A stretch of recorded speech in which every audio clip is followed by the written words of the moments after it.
Yeah. I read it.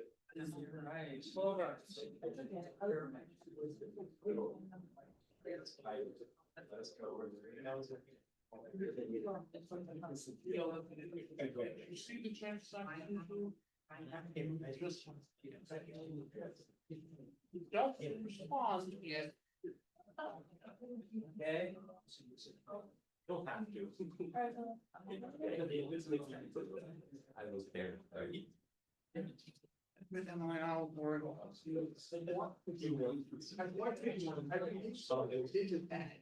You've been here just. I'll get Marcus.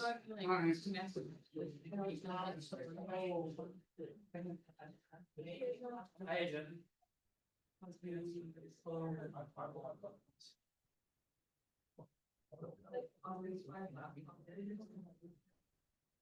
Ow. Sure. I'll make sure audio got put down.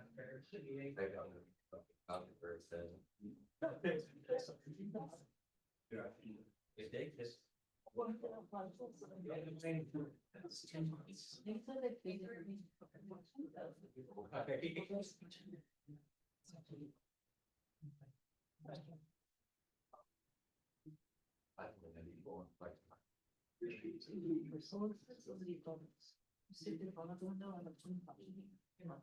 Is Algie gonna be here for that? There we go. You guys are on Captain Dan. How do I do that? The answer is that. Yeah, should be. You gotta go to the full, like, full screen soon. Who's going? No, like, the question has to be like. Well, let's put it on the audio. This here does it. Caption so. Yeah. Show caption. That's Isn't it on? It's on, it's out, it's on. Yeah.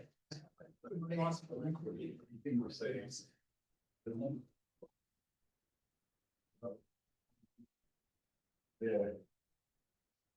We're not saying.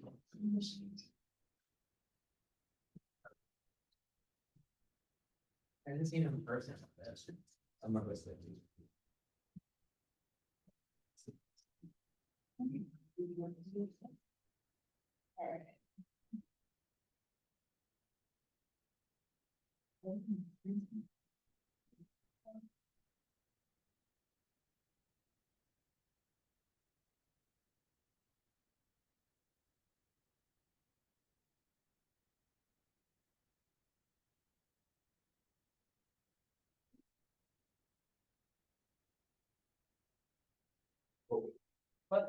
Say something. Oh, no. Okay.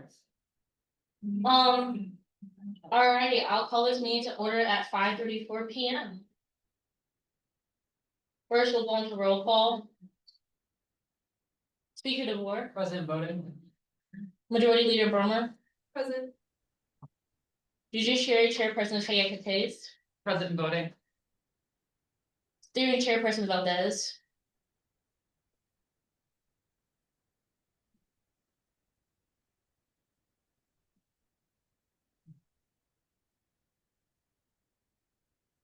Community Support Chairperson Waters, President voting. Parliamentarian Vella, President. Legislator Black.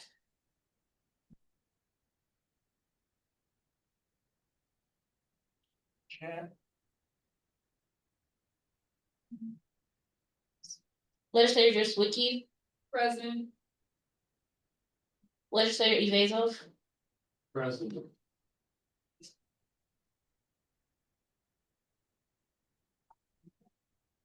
Legislator Lunger, Present.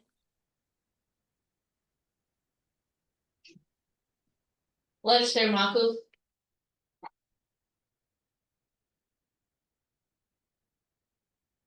Legislator Markowitz, Present. Legislator Martino,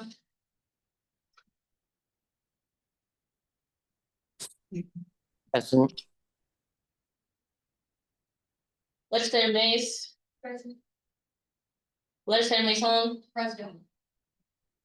Legislator Obra. Present. Legislator Prishandaro. Present.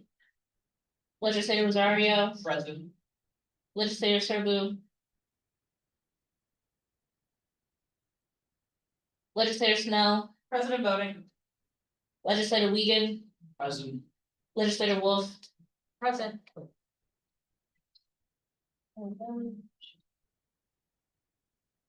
That's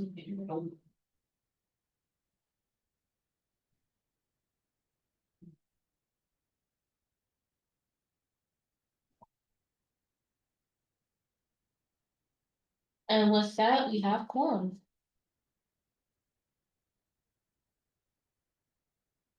Going into the approval of the agenda, are there any amendments to the? Oh, okay. Sorry, going into the lands acknowledgement. Further, we recognize the wrongs done to those forcibly removed from their homelands and commit to fostering an environment of inclusion that is responsive to the needs of the First Peoples through our words, policies, and actions. Next, we're going to the approval of the agenda. Are there any amendments to the agenda at this time? All right, hearing none. All opposed? All in favor? Yay. All right. Going into the approval of meeting minutes from the October 14th. Are there any amendments to the meeting minutes?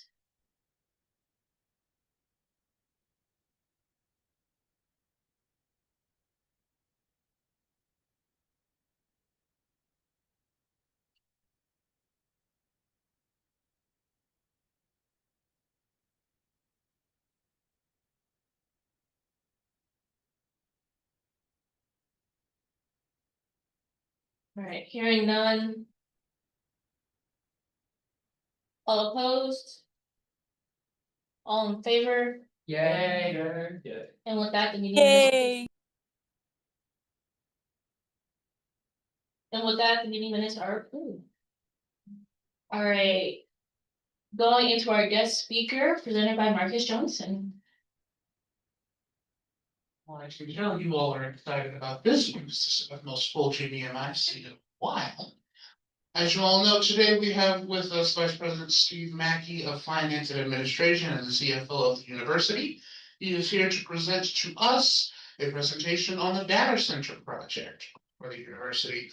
I will, before he begins, I will ask from you all, because I know there's definitely, he's gonna need a bit of a time to present, and I know you all will certainly have questions.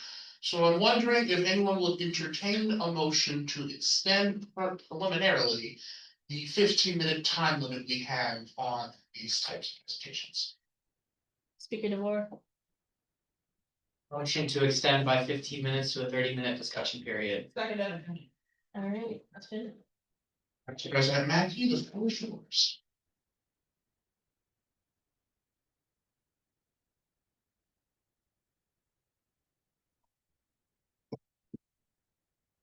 Thank you for inviting me, everybody. I really appreciate the opportunity. This is going to be the first in a series of conversations that we have across campus. I just want to open by saying there have been no decisions made on the data center opening. We have about 25 hurdles we have to get through, just literally 25, and all 25 could get us to no. So there's been some misinformation floating around that it's already done and we're going to the board and all of that stuff. We haven't even started due diligence yet. So if you get nothing else out of today, we for many of you may have been involved, but we had the if you remember last year we had the campus master plan process. We're going to follow a very similar process with this project. So there'll be public forums, feedback sessions, there'll be work streams that have faculty involvement, that have student involvement. And so it's going to be a very transparent process as we get into due diligence. Once we get through due diligence, then we'll be going to the Board of Trustees for a vote, should we get to that point. So we're a really long way. I just wanted to say we're a really long way from getting to a formal hey, let's go do the ground base. So just want to make sure that everybody understands where we're at in this timeline, what the process is. And I'm gonna ask Penny Bigney to come up and actually talk about the details of the project and this presentation. Penny is our executive director for economic development for the university. And so she's in charge of these initiatives on the day-to-day things. And so we'll do questions at the end. Is that fair, President? Yes. So, yeah. Yeah. You're the president. No, No, I'm chairing she's the meeting. chairing the meeting. You're chairing the meeting. Yeah. Oh, Madam Chair, Hmm. my title is Senior Vice President. So, I want that in a minute. I'll make sure, we'll have minutes taken. And with that, I'd like to introduce Penny Bigney. Everybody, thanks for having me. In terms of advancing the slides, is that something you'll do? We got to make it for you. Thank you. So we ready. All right. Well, thank you for having us. I'm Penny Bigney. I work with Steve. I've been at the university about 2 years. My prior career was a healthcare executive, so really excited to be here. Go to the next slide. All right, so just want to give a little bit of background in terms of how this project fits with some other initiatives that are happening across campus. So the president rolled out the strategic vision 2030. I think it's been a year yet. But one of the initiatives within that plan was about mission-based entrepreneurship. So really looking at ways to create alternative revenue for the university. So, oh, sorry. Wrong way.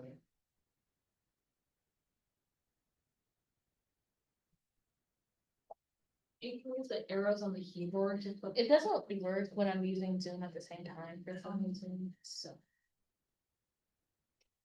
So alternative revenue was an initiative in the strategic vision because it allows us to cushion in the event of uncertainty, but it also allows us opportunities.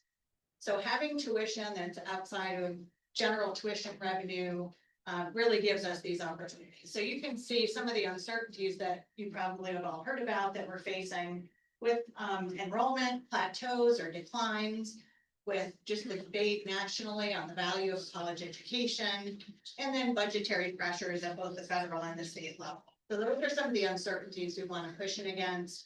And then some of the opportunities we have when we have alternative revenue is to be able to innovate, have workforce readiness programs, strategic partnerships, and really advance our institutional reputation.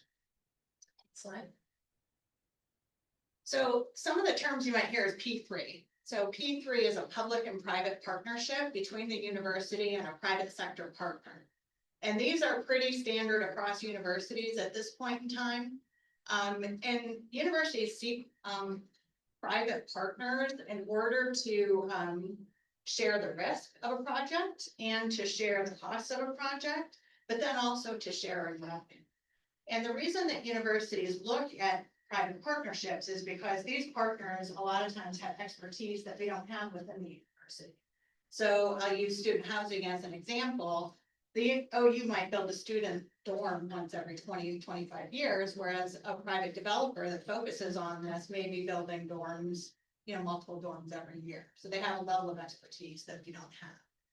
So you can see some of the P3s that we currently have at the university include our amphitheater that we work with 313 Presents, our Meadowbrook Theater, our Chartwell's Food Service. We've been working now for since the spring with Havenwood Hospital at the West Center, and then Total Soccer for athletics that also gets leased out to the community. Next slide. So in addition to the strategic vision, as Steve mentioned, we have the campus plan 2035. It was a really elaborate process. And within that campus plan, there were several opportunities for P3s within that plan over the life of the campus plan. So it was spelled out in 3 phases. And you can see kind of the data center project at the P35 lot was one of those opportunities. And then many other opportunities, again, at West Center, at main campus, both with facilities, with Meadowbrook, with energy, lots of different potential opportunities. And again, Steve mentioned, none of these are like said, we're going to do these. These were just as we went through that process with our consultant and with all of the engagement that we got across campus, these were some of the identified opportunities. So now we get to the data center.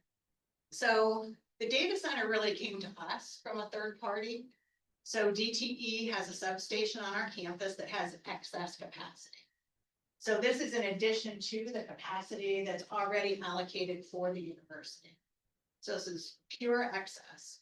So DTE was working with people to tell them, hey, there's this opportunity on OU's campus. So we were approached by a third party. But we also knew that as a public institution, we had to do an RFP and a public bid. So part of this opportunity, though, that they brought to us was, again, a data center with 26 megawatts that's adjacent to the DTE substation. Our thought was using a parking lot as opposed to new green space, taking green space offline.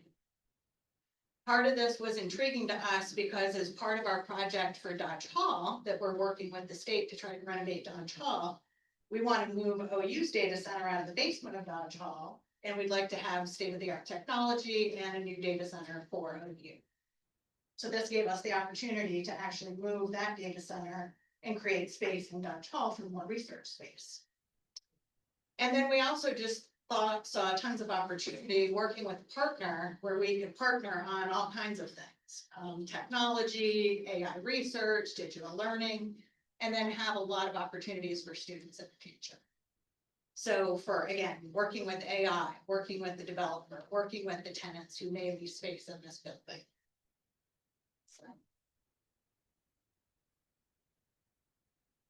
So we want to talk a little bit about what the data center is not, like what we're not even contemplating. So this data center is anticipated to be an edge data center focused on inference AI. So an edge data center is a smaller data center, usually located closer to end users, faster response time. When we talk about AI inference, it's not like the AI, all the energy that's required to create the AI models. This is basically when you take a pre-developed AI model and then you apply new data and you try to get some type of an outcome. So some examples might be like a fraud alert, like with your bank. Like it's basically just kind of takes an algorithm and then shoots out like a recommendation. This might be fraud. So that's kind of the best example that I have for that. While we talk about this as an edge data center, we may want to attract hyperscale tenants, but it's not a hyperscale data center. So if we have somebody like an AWS, Google, it would be a very small scale type project. So it's not, again, hyperscale data centers, those are extremely large, thousands of servers. This is not that. Also, when we talk about the data center and alternative revenue, the whole goal of this is not just on it. So it's really, OU will have an approval right for all of the tenants that become part of this project. And we want to choose tenants that want to partner with the university. So tenants that want to be part of our academic programs, participate in student internships, participate in research. So we have that approval right. Next slide. So this is some of the value that we see from the university. So again, we can partner with data center and the tenants on different types of academic programs, whether they be around data center operations, data center safety, cybersecurity. We want to participate with these tenants with the data that's actually in the center and do research. So whether that's related to AI, whether it's related to education, all of those fields that are important to OU, those are the tenants we want to seek. That's the data we want to see. And that's the data that we want to be able to partner with and conduct research. And again, participate in internships. So we want to position students for the future. So I just came back from a conference at Georgia Tech. It was all about P3s, about AI, all kinds of industry was there. And they were talking about students in the future have to have AI applications. They need to be willing to engage with AI. So that's again, part of this. We want to make sure that everybody has the skills and the technology needed to be successful in the future. And then sustainability. So we know that data centers have, some issues with sustainability in terms of how they've been developed in the past. We want to be like a model. We want to have sustainability metrics incorporated in the design of this facility. So we want to become an example. And so, who better than OU to actually take this type of thing?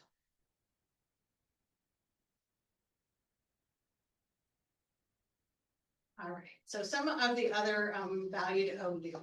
The data center would be built at no cost to OU. So again, that's why we partner with the developer. So that they would actually be the ones incurring that capital expense to build the data center.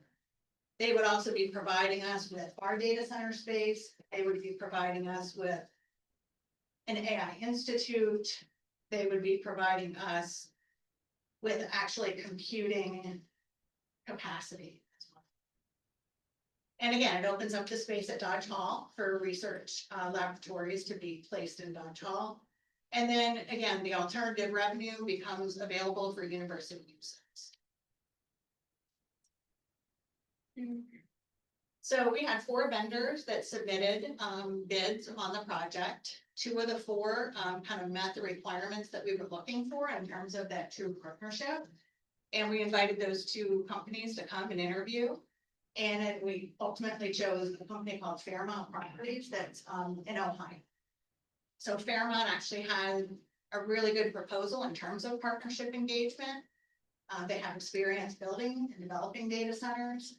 They had a commitment to working with us on sustainability and sustainability index metrics as we develop the design. Expertise with tech transfer, expertise working with incubators, and then again, it was a favorable business model they proposed. Slide. So this is the timeline, as Steve was mentioning. So we issued the RFP in June. August, we did the interviews with the firms. September, we basically selected Fairmount. We drafted a term sheet. The term sheet is now in process. It's with Fairmount, reviewing it at this point. And then we're going to kick off due diligence. So we call it pre-development planning, but it's really, again, just starting the process now to see if this is even going to work. And then we have begin campus engagement. So this is just one group that we're coming to. We've been to the CDAC, we've been to the Dean's Council, we've been to the Cabinet. We'll be going to the Senate next week. So this is, again, part of the process Steve mentioned, really getting out, getting feedback, and making sure we have a transparent process. So once we complete all the due diligence, which I'll talk about in a minute, everything that's incorporated in due diligence, we will go to the board anticipating in April with a business plan and request for approval if it makes sense to do so. If they approve the project, then in the summer and fall, we'll kind of do the finishing work on identifying the tenants, finalizing programming and design, and then we would start the construction summer, fall. Next slide. So we have a group of advisors to work with as we do all this due diligence, from our facilities management team to UTS team to academic affairs and our professors and various specialties. And then we are going to engage these advisors as we look at the research opportunities and as we look at opportunities for student internships with the Student Affairs Division as well. So pre-development includes a lot. So it's going to take several months. So we have to make sure we have the electricity. We have a lot of environmental assessments to do. Wetland, soil, noise. We have to evaluate the utilities. We are looking at a heat recapture study. So we want to take the heat that comes out of the data center and connect it back into our central heating plant, basically. So we don't want that to go to waste. So, and by doing that, we can actually reduce OU's reliance on natural gas. So again, as part of site planning, we'll do initial structural, mechanical, plumbing and electrical recommendations. So also kind of during the due diligence, we'll start the program. We'll look at, okay, what does an AI Institute look like? What kind of academic programs would we like to advance with this initiative? What type of research? And then again, for the OU data center, what does that look like? How many racks do we need? What does UTS need? What does that configuration look like? And then securing the tenants. So who do we want to reach out to? And then what are those tenants' requirements going to be?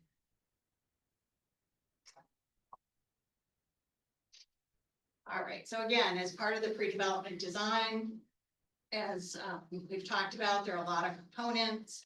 We want to design this with compliance to OU's design standards and again, sustainability metrics, following best practices for sustainability in building data centers. So these are just some of the components of the design, and then make sure that we have a decommissioning plan. Next slide. And then for the building itself, a green design, it's gonna be no larger than 2 stories and no larger than the size of the existing paved lot. And then the cooling would be a closed loop system.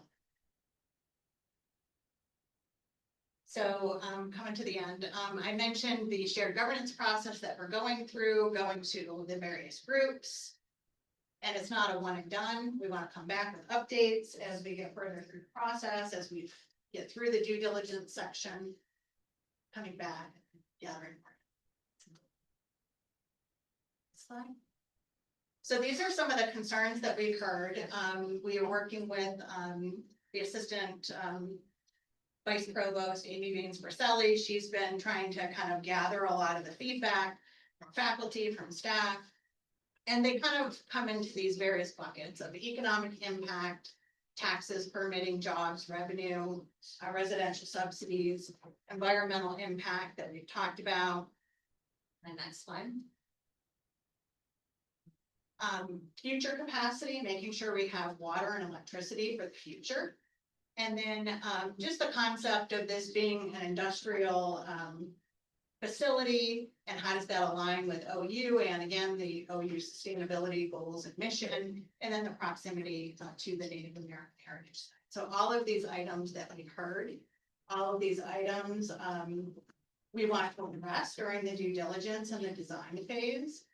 And there are tax incentives in Michigan for data center companies building data centers, and as part of those tax incentives, there are a lot of requirements that companies would have to meet, including green design, including number of jobs that have to be created, the amount of economic impact to the community. So Fairmount has committed to following all of those regulations for the state of Michigan, and some of this will be addressed through that. So. Oh, communication plan. So we do have a website that's getting ready to launch. It will have various sections about the project, and then a Q&A section where we will try to, again, provide feedback as we get through due diligence on questions that come to us. And then, as I mentioned, come back to the various stakeholder groups with updates. Excellent. All right. Speaker Question time? Hi, thank you both for coming out. I just wanted to ask to elaborate a little bit more on those sustainability things relating to the data center, specifically the offtake heating system, the cool loop system, and how are exactly planning on doing backup generators if not through diesel? Yeah, so the backup generators will probably be delivered to natural gas. So that'll be the way they do that, it's clean energy as well. Yeah. But we won't have the diesel fuel storage with all the risk of runoff with that. The technology, the way it stands today, about 18 months ago, these things were all cooled with running water through the system. That's no longer the technology, so we're coming in at the right time. The technology is either air cooled or it is water cooled through a closed loop, kind of like a radiator in a car. So you fill it once and then it just recycles the same water and it cools the system over and over. And then what that does, we're able to use that heat coming off of that, capture it, push it into their campus, into the plant to leverage the heat being generated off the chips. and racks. Legislator Wiegand. So you said the developers are incurring all of the costs. I'm just wondering if you can elaborate. Yeah, so there's zero risk to us from a financial perspective. They will, their due diligence, we're gonna really dig into where the are underfunding, right? So we don't wanna have, for example, money from their places from the campus, right? I think secondarily is with the tenants, right? We don't want crypto money. We don't want that stuff in here. So these are some of the ethical things and some of the things that we're going through. We're gonna get a lot more into the details on that during due diligence. So, I want to encourage all of you guys, show up, pay attention, show up to the meetings, make your voices heard. And we did this during the campus plan process. Marcus was a huge part of that. And, I think that I'm a pretty transparent guy. What you see is what you get. And I'll tell you the truth as I know it at this moment. So so I appreciate it. I hope I answered your question well enough, or did I not? So Sorry. is that like a ground lease where they're, Yeah, so the business terms are essentially a ground lease, but it's not your typical ground lease where it's based on the value of the property. The valuation is based on the number of kilowatts per rack.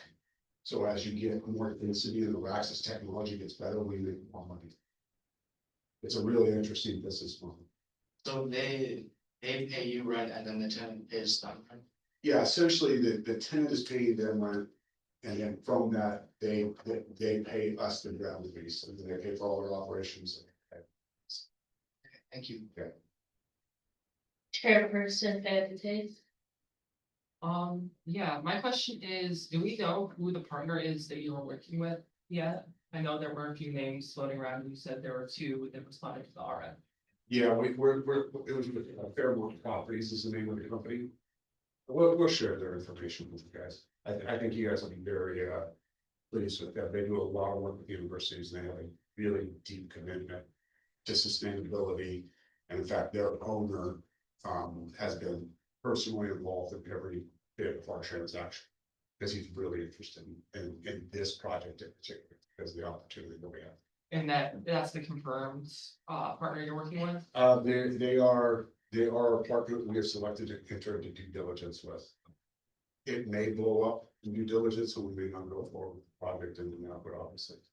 But they are absorbing all cost for redevelopment as well. Legislator Snell. So I saw earlier on the slide. I saw on the slide just before this that there were concerns about the heritage site. Yep. What exactly would be the solution to that space, seeing as it is so powerful for not only Indigenous students on campus, but for all students on campus? So one of the things we've told them is they cannot remove the trees on the back of the parking lot. That's number one. So that there's a site thing. When you look at the specifications the state has that's required for that tax remittance, part of this is also the sound studies. And we have to meet certain sound noise criteria, which essentially means if you're within, I want to say 100 feet of building, it has to be an audible noise like talking. So if somebody's walking 100 feet away, that's about how loud this is going to be. So there's a lot of new technologies that buffer down the noises and mitigate the noise. So for example, if you go over to the arena on the backside, there's a jet engine running there 24/7 to 65 that you don't hear. So think about a jet engine like in an airplane. There's one running probably 100 feet from the building. That's our central heating plant. But because of the technology and the sound bufferings, don't hear the noise from it. This is the same kind of principle that we apply to this facility. Yeah, please. Answer because one of the things too that sorry.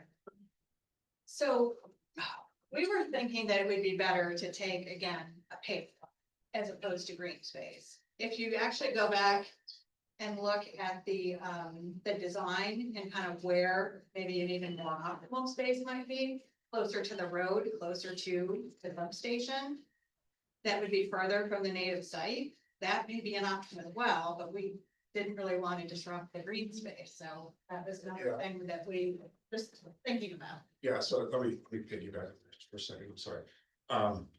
The preferred site is the green space site. Let me be very clear about this. That is the preferred site from a pure construction cost perspective. We went through this as Marcus can attest to during the campus planning process. And coming out of that process, the committee agreed that taking hard space offline is much preferred to taking green space offline for this. So there's a lot of debate and discussion on this topic, so yes. So then, seeing as you did mention it might be better to have it closer to that substation, why exactly did you not pick that to be the initial position? Especially seeing as it is further from those biopreserved spaces. Yep. The scientists in charge of the biopreserve, they're the ones who do not want to live in green space. That doesn't quite answer my question. Well, yeah, I guess what I'm saying is we went through this debate, this entire process as part of the campus master plan, which identified all the sites for economic development. If you go to the website and look at the campus master plan, you'll see all the sites identified for campus for economic development across the university. This is just one of 11 sites, I believe. 11? Yeah. Yeah. But 11 are sites. you talking about that? Where it says DTE there, The one right above that where it says Me DTE. too. oh, that's used for co-curricular activity. The College of Engineering uses the heck out of that lot. So we couldn't take it offline because we took it offline and we'd have to build new racetracks offline on campus. So would it not be possible to then turn that into that P35 lot? To turn what into the T35 lot? To put the racetrack on the P35 lot No, and then. because it's not flat. Thank you. Legislator Fishinaro.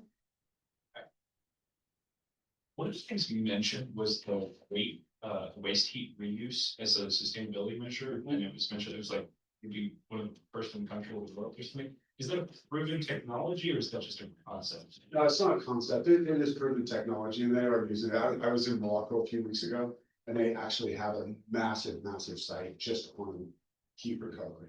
It's incredible what they're doing with some of this stuff. That was a vacation time. But yeah, no, it's proven technology. So when you think about how this building right here is heated and cooled, right? It's heat exchangers, same technology. That's so if you think about it like that, you're transferring that heat into electricity essentially, or into, you're exchanging it. So it's this exact same technology. Okay, another one, so like one of the main goals of the data center is, a revenue source. Is there a plan, is there some level of certainty that the technology that's there it will not be like rendered obsolete, that we know that it would be useful like beyond a decade into the future? Yes, that's a really, really good question. And when you look at the availability of electricity, right? That's what's the beauty of this site. We're one of the first adopters in the country. AI, especially on edge AI, because there's so few of these substations available with ready and available energy. 10 years from now, obviously the technology will continue to morph. We're going to have a data center no matter what. And the beauty of the way this is being designed is modular by nature, so you can continuously change the racks up, continuously change. And so that's the beauty of the way we structured the business deal, where the more kilowatts you run through a rack, the more you make. That's the basis of the whole thing. It's going to take 10 years for a lot of these data centers. Like the one that was approved just a couple weeks ago with up by Ann Arbor. That data center is probably going to take 8 to 10 years to come on. Because they don't have the energy infrastructure. They have to build it. But one of the reasons we chose Fairmount rather than the other company that bid, because we actually really liked the other company that bid, but they were more venture capital. They wanted to be in and out in 10 years. And we were like, we don't want to be back at the table in 10 years. We want a long-term partner from the university. So that was why we chose Fairmount. They are willing to work with us as technology changes and adapt. We're coming up on time. I'll stay as long as you guys want to stay, but Yeah, we got 5 minutes left, but we, It's not by 10 minutes. is there a second? Alright. 10 more minutes. Yeah, so We 15 got minutes. 15 minutes. Legislator Wolf. I have some questions about like the decommission process. Yep. Like what year might we see decommission occur and like, is there like what's overall, what's the plan? And also like, if Fairmont, properties were to face challenges and not be able to service the data center anymore, like what would be the contingencies? Do they have an obligation to pay out us a certain amount or something? Yeah, that's all, so those contract, that's a really good question. Thought out. Good job. Those details of what we've got to hammer out this due diligence period. So we have not got into that side of the details yet. When we talk about that term sheet, it's literally the macro of these are the deliverables, these are the dates, these are the things that we're looking for. It's setting out that they have to pay for. So that's the second part of the question. I'm sorry, what was the third part? Like the, what year might we see decommissioning? So we're looking at a 50-year partnership with these guys. It's a long-term partnership. Should it become obsolete, then the physical facility reverts back to the university. And we can do with it what we want. So we can take it offline, decommission it, tear down the building, return it all back to green space, be done with it, return it back to a parking lot. We can repurpose the building into something else. So there's a lot of opportunities in it. I think that what'll happen in the due diligence phase, because decommissioning is so important and everybody kind of blows past it, we're gonna really get into that. Of what that plan will look like. It is a key component to get it, yes. An additional like question that doesn't have to do with decommission, like, is the university, willing to be more conservative on the size and scale of the data center? Because, you know, it's quite easy to build new things, but it's hard to take them back, like, once we build a building, we can't just be, oh, we didn't need half of it. Yeah, so, so what you're talking about is scaling the size of the project Yeah, like, as over time. Though, again, that's kind of a design structure that we have, and we have to base that based on the tenants that we have today. So if we have enough tenants today to go to 26 megawatt, that would be ideal, but if we don't, we're not gonna fill that much. So it'll scale accordingly. So I don't know how to answer the question about the information. I don't have the data yet. So, sorry, kind of vague. Legislator Mason. I just like a basic question. I just know that Pioneer Road gets super like clogged. Sometimes I don't know if it's with like backup traffic, like commuters or anything like that. I know you mentioned that the data center would provide more internships too, right? Is that what you said? Yeah. So like, would there be a lot of traffic around that area? Like, how long would it take to build basically? If this actually. From a construction perspective, Yeah. it should not interrupt Rainier Drive because we'll do staging on the lot that is west. What, I don't know, nobody's these lots. Yeah. It'll be staged there, and so it won't be going across that main exit out of entrance and exit out of the Okay. university. So you shouldn't see a lot of disruption. Thank you. And Fairmont also created a staffing plan for the number of people that they would staff in the building. And I believe it's about 10 to 15 people per shift. So it's not like a huge, so when we talk about internships and things, those may be with those tenants at their other businesses. Right. Like not within the data center itself. So there may be some within the data center, but probably more to go with the tenants outside of the data center. Thank you. Director Demon.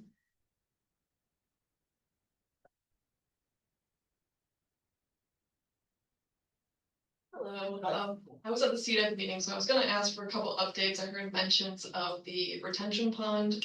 And I also wanted to ask for LEED certification, if Yep. that Fairmont does it or not. Yeah, they do that. We're not sure we're gonna do necessarily LEED certification. There's 4 certification programs that are out there that data centers can adhere to. We're going to do the one that makes the best sense for us. With regards to the retention pond, there's already a retention pond in place because of the parking lot. Any hardscapes have retention ponds. Our hope is that that retention pond, because we're not expanding the hardscape footprint, will be adequate for what we're building on the parking lot. But we won't know that till we get into due diligence. President Johnson?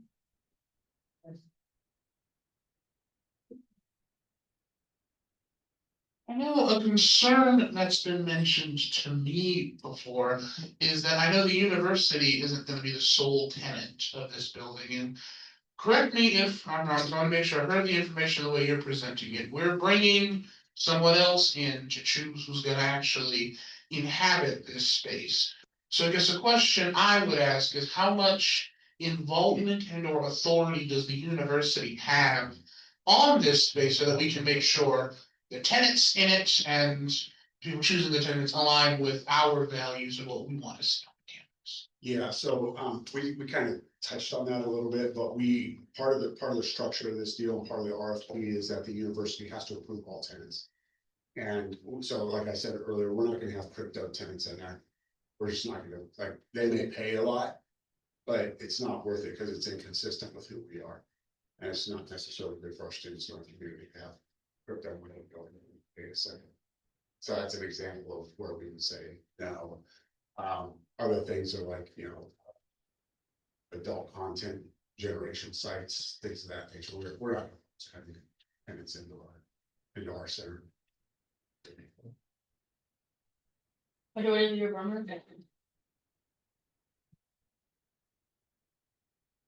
Hi, VP Mackey. Good to see you. Thank you for being here. I wanted to ask two questions. So my first question would be, do you have estimates or figures regarding the type of revenue that the university would be making by going through with the RFP and eventually building the data center?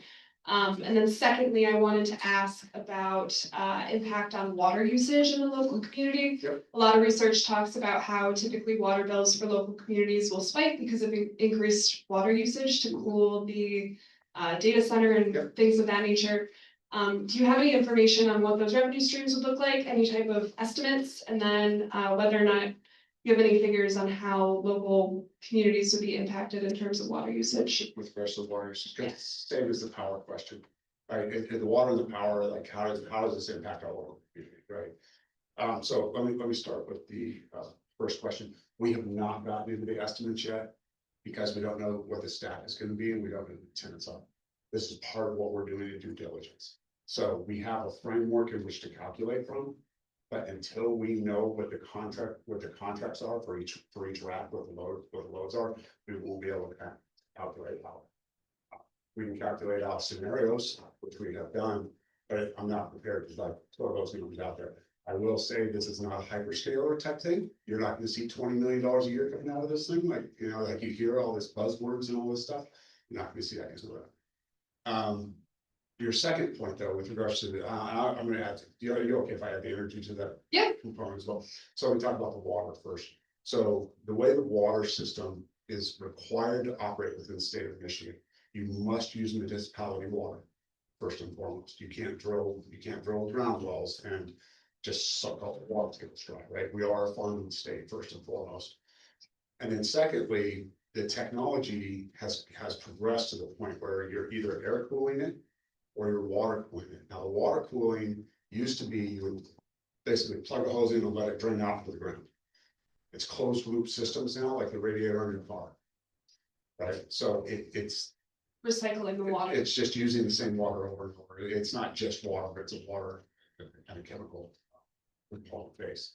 And that's what also creates the ability to capture that heat and use it in other applications. With regards to the electricity, so when the campus was built 65 years ago, the DTE or whoever it was at the time, they built a 5 megawatt capacity, a second 5 megawatt. Our university is on the first 5 megawatts right now. The second 5 megawatts was for the university's growth. And then there was a third component built, 26 megawatt capacity. The second 5 and the 26 have never been activated. We are not competing with anything on the grid. And that's the beauty of this project is that the infrastructure is there. The demand is not needed, so they haven't activated it. This creates this opportunity for us to have a partner with DTE. There'll be internships with DTE. There'll be all kinds of research opportunities as well. So we're not hitting the consumers on the water nor on the electrical side of the house.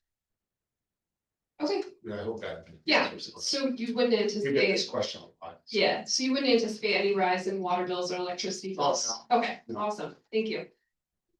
Director Van Patten?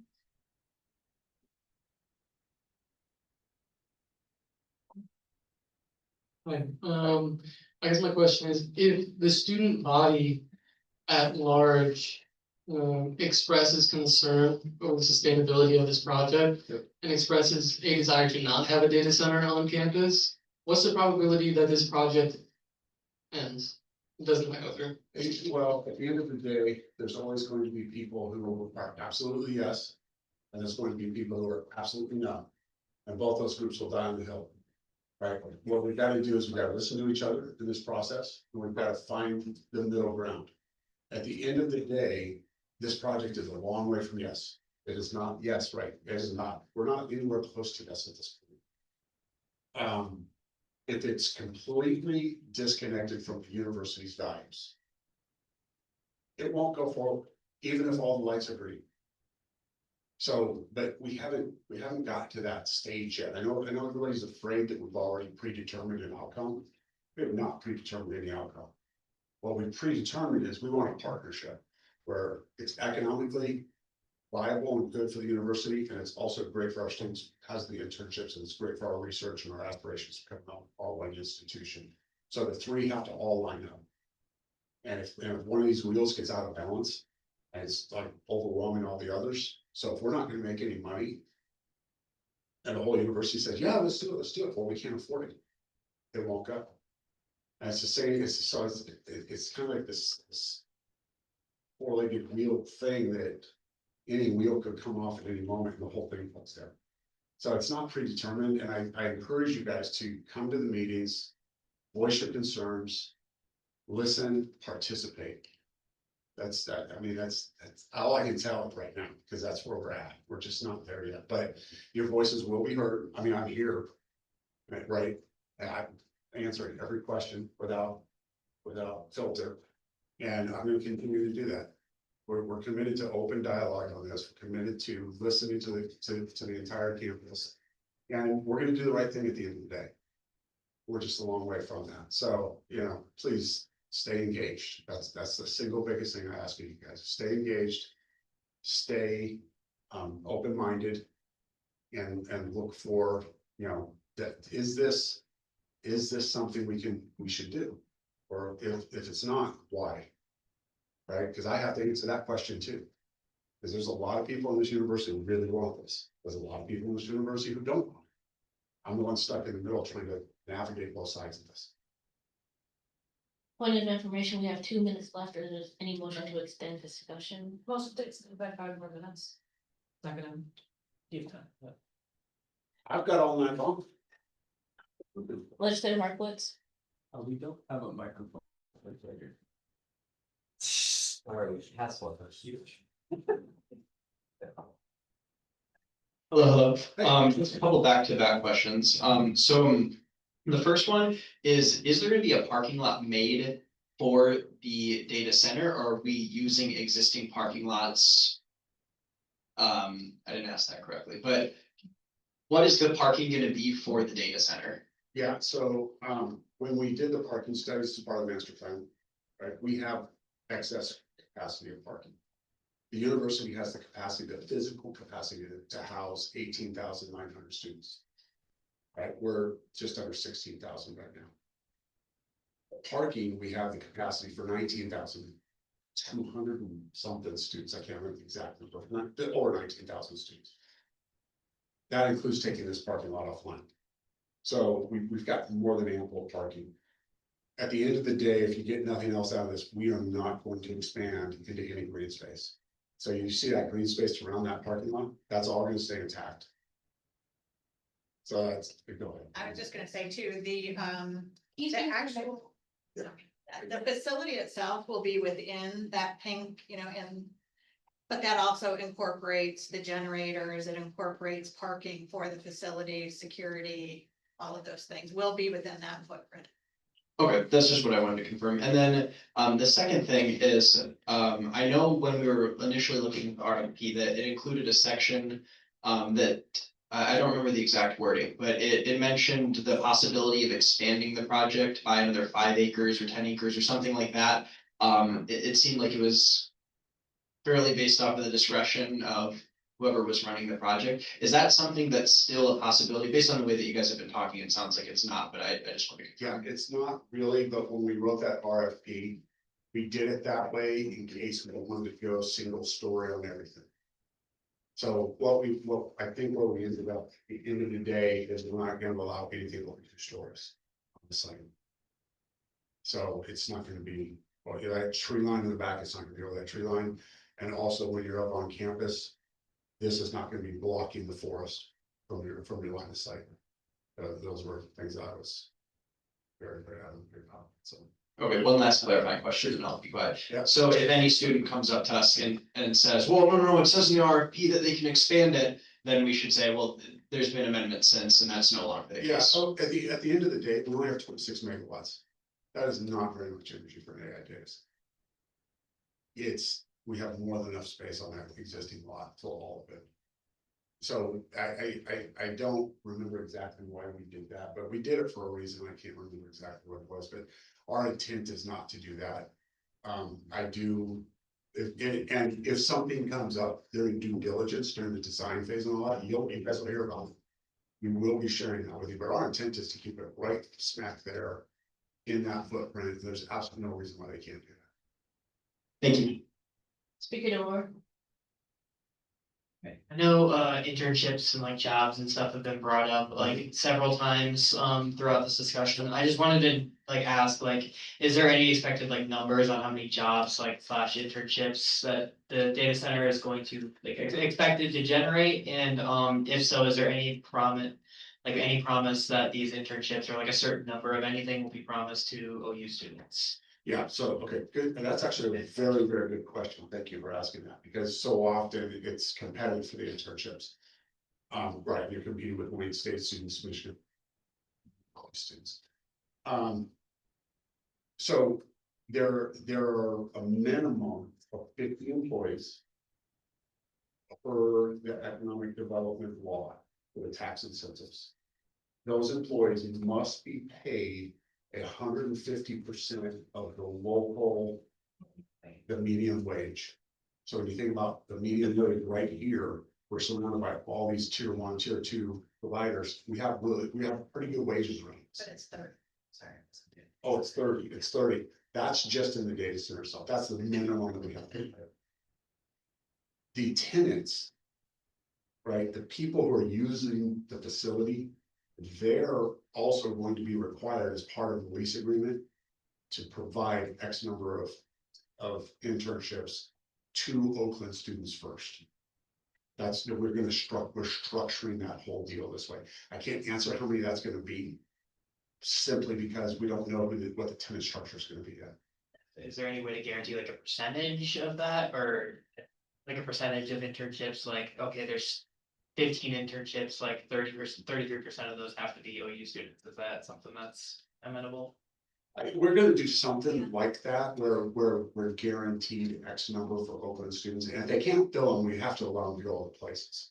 Right, but they should be able to fill our students. I would. All right, there is currently 2 minutes left in discussion. Is there any motion to expand? Motion to extend by 5 more minutes. Second. All right, We're never gonna get out of here, are we? Legislator Pichinaro. Okay, 2 more questions. So you said that P35 will be completely replaced with the data center. Right now, as well as the heritage site, P35 is the main point of access for the new nature trail, the Alice Champion Nature Trail that has been developed recently. That brought in a considerable endowment recently. Was that considered at all during the development of the campus master plan? Yes. Like. Yes, it was, and there's more, there's 3 access points in the reserve. There's not 1, there's 3. It's not the only, it is the main. It is one of them. It doesn't have to be the main one, it just happens to be today. The other one is at the facilities parking lot, which I mean is publicly accessible, but which a lot of people would sort of naturally assume is employees only. And, I mean, I think what the third one would be to the former magnetics lab, the road that goes into the biopreserve, which I mean has a gate. No, you can't park down in there. We're not gonna let you put cars down in the line preserve. You know, the site preserve. So, yeah, I mean, there's limited, it limits access to No, it doesn't. How does it limit access? the distance from that lot, P 37, 36. I mean, it's much greater distance to get to the trail from that lot. What's your definition of creator? I mean, several hundred meters, How long is the trail? 3 miles. But people don't know that the trail exists. They want to have close access to it. You know, No, I understand. They don't wanna I go- understand all of those things. The better alternative site is to move it to where it says DTE substation. Yes, please, Marcus. Oh, I mean, we're running out of time here, so. yeah. You have to. Yeah. I know you don't like the answer, but there's no good answer. I do have one other question. Yes. At what point, do we have a time that we will have revenues? Yes. Okay. Yeah, and that will be well before we go to the board meeting. That will come out during the due diligence phase, during the design phase. So, yeah, we'll be ready with this forward as well.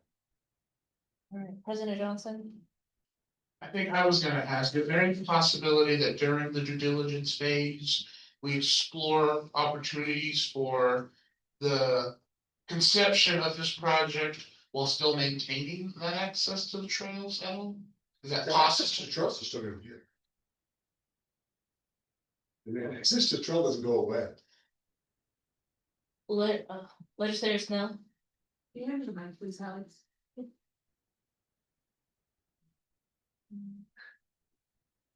So then another part of the RFP that brought a bit of concern, is there any point in which we will have access for the general public, not just Oakland University, but including citizens of Auburn Hills, Rochester, and Pontiac, to be not only aware that this data center is being made, but also input on how it would, not only input on how it will be built, but also informed on how it will affect them, seeing as data centers do have a large scale impact beyond just the bounds and constraints of our university. Yes, we have all that built into the process to go into the cities to do open forums with the cities. Do you happen to have exact dates for those We times? don't have exact dates for it yet, because we don't have a contract yet. So we will be going through that though, as we go through the due diligence phase. Then do you have an approximation for when that time period? Between, I would say, December and probably March. All right, thank you. Chairperson Fayette Case? You've been very patient. You held that card up for a long time. So, I just had one question about something you mentioned previously with the water system. Yeah. I know you said it was going to be like a recycled system, Mhm. do you have any outlines on how that would work? Because I know over the summer I talked with someone who builds data centers. Mhm. And while that was brought up, it was seen as, something that's not as effective as going down processors. And the system where it brings in water and then dispenses water, so you have new water each time, was considered a more viable method of cooling. How would the system work? And how effective would it be for the size of the data center? Yeah, so, and I think that's the key thing to this, right, is the size of the data center. So when you get into those big old hyperscalers, right, 150 megawatt up to those gigawatt guys, those things that are taking up hundreds of acres of land just for the facility out in the middle of nowhere desert. That's exactly right. What they do is they drill wells, that's what they do. Because it's more efficient and it's cheaper. It's really a cost thing for them, because to build that offtake and that cooling technology would cost them a whole lot of money. For us, the size that we're at, it's much more viable technology. And it's only gonna get more and more viable over the next 18 months as the manufacturers start to really embrace the technology. So we're really at just the right point in time. A year ago, I would say, no, we're gonna have to run water through it. We probably actually would have done it. Because if we're gonna take thousands and thousands of gallons of water a day. This is not gonna happen. We can't do that. That's not consistent with our values. And then I guess, to add on to my question, if the water is being constantly recycled throughout the data center, how will it be cooled? So they have these exchangers. It kind of like the radiator in your car. You think about the radiator in your car, right? How's it cooled? You run air over it and it cools the water, it brings the water. It's the same concept. And so where's the heat going? It's going back into our heating system that cools and heats the campus. So we're capturing that heat and we're moving it into our systems so that it's not escaping into the environment. And sorry to add another question. That's okay. with that. So you talked about incorporating the, like the cooling system to our heating system, where the heat goes to our heating system. Would the person building the data, or the company building the data center be the one paying for that, or would the university? They'll pay for the connection. Okay, That's part of the probably a condition. I yield. Thank you for your question. Legislator Wolf.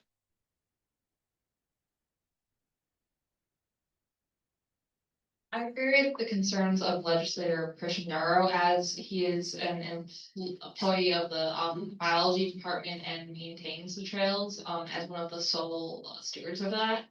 I do agree that access to the trail would be obscured by the data center, and also the main source of parking that people would access the trail would be obscured.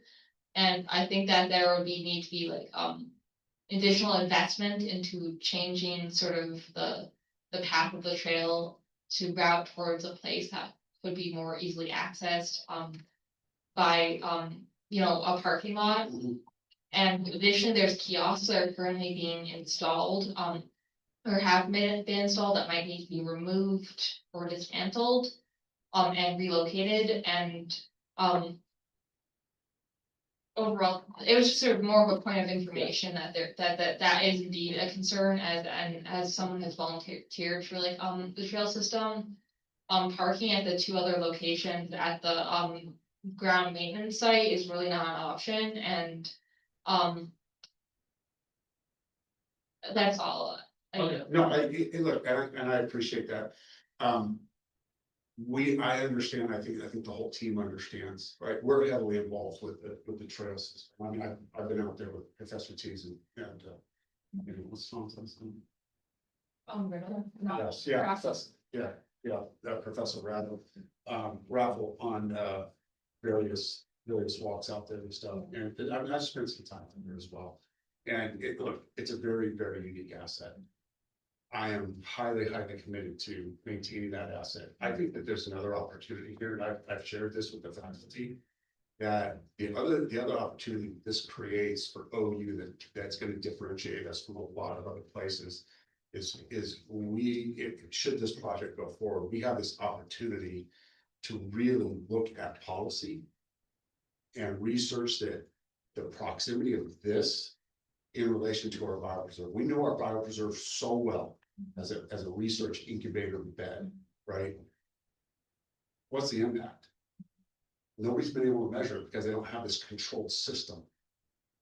We're guessing at what the impacts are. This is going to allow us, and especially if we build it right and we get our sustainability goals met the facility, that we will be able to then influence policy globally on data centers in suburban areas. To me, that is like the single biggest thing we can do from a big picture. What can this do? This can really put us on the map when it comes to the environmental sciences and the impact of AI data centers, especially these edge data centers on the environment and also in these suburban areas. So if you build them right, this is what it does. We can do the economic studies, we can do the environmental studies, we can do water studies, we can do population studies, et cetera, as we have a closed environment that is the perfect place to research. So this is one of those intangibles that you can't really measure, but it's just one of the alternative opportunities at the top. So, but with regards to the access to the trail system, look, we will have access to the trail system. I mean, essentially, right now, you have to cross a berm. Right? You have to walk across the berm and duck through the trees to get in there, back to that parking lot. On that south side there, it's a road. You have to walk down the road.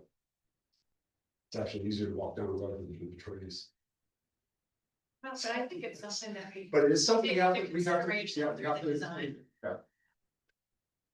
President Johnson. And our last question will be legislators.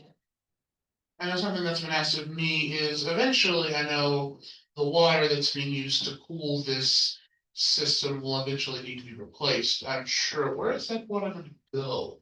It'll go into the recapture, it'll basically go into, the sewer system, basically to get cleaned and repurposed. Gotcha, all right, thank you.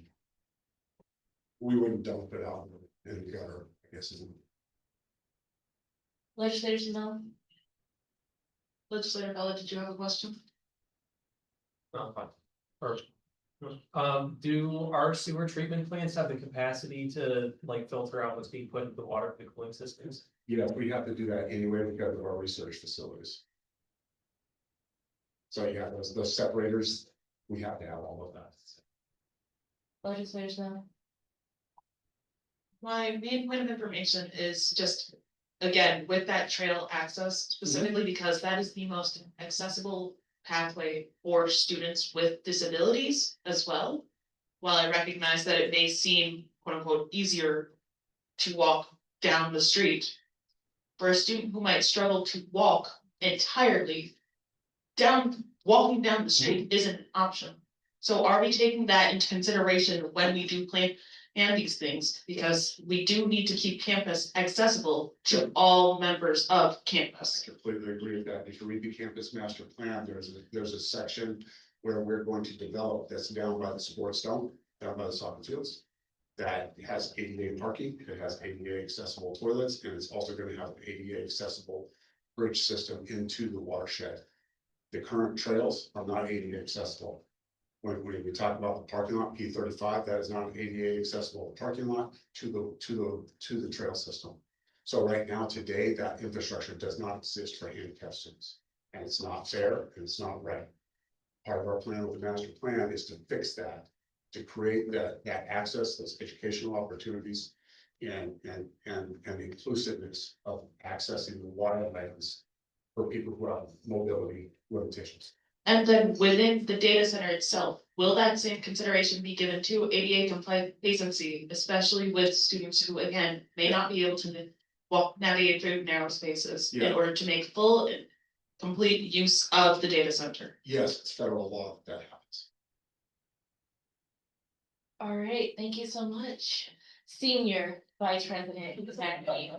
Yes, thank you for having me. I appreciate it, and we both really appreciate it. And I really appreciate Let's you. continue the dialogue. Please continue to engage with us on this. You see us, stop us, ask us questions. We're here to answer your questions. We're here to help you understand the facts versus the facts as we know them right now. And we'll continue this dialogue. So, and participate in the process, please participate. Thank you very much. Thank you so much for staying extra and spending your time talking with us. Okay, I think I've got to talk to somebody else next, right? One of the reporters is supposed to. This one right here. Yeah, so you, there you are. What's going on? Dude? Features edited. Do we want to go? outside? Yeah, we can step out. Thank you, everybody. Thank you so much. Join you. Thanks so much. Oh, that's fine. All righty. That was a really good discussion, guys. Great questions all around. I'll make it. You guys did great. Moving on to announcements. Are there any announcements at this time?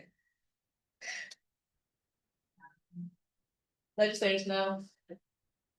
Grizzlies Together in Grief is canceled back due to the University closure. yeah. Speak more.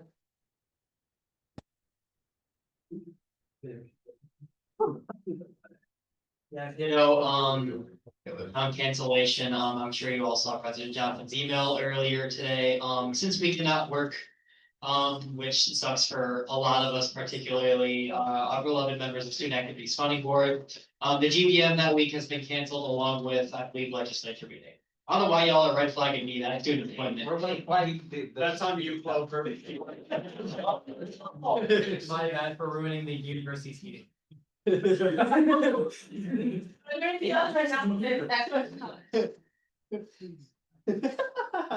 Okay, moving on to discussion, but I guess. President Johnson? Yeah, well, I'll make it quick. I just wanted to give you all the opportunity to discuss it.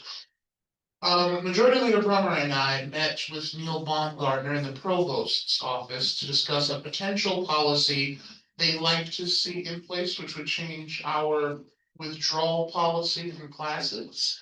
So as it stands, you can't withdraw, like, the last day you can withdraw from a class is, I believe, is it the 8th or the 9th week of classes? And they want to extend that to allow you to withdraw from a course up until the final exam. So the justification for that is oftentimes what they see happen is a student takes a class, they don't do so well at the front half of it, but they stick with it, and they finish up the term and find that they do better. Or they understand that when students, how do you word it? When they know they have the opportunity to take a W, they're more inclined to try to last a class out, because a W doesn't affect your GPA the way an F would or a D would. A W more so just kind of takes that off the agenda schedule for you. So I wanted to give you all an opportunity to discuss that, I guess because of timing and so y'all seem to go, you don't have to, but I know Majority Leader Brummer is gonna present a resolution about that next week. So if you wanted to discuss that now, feel free to do so.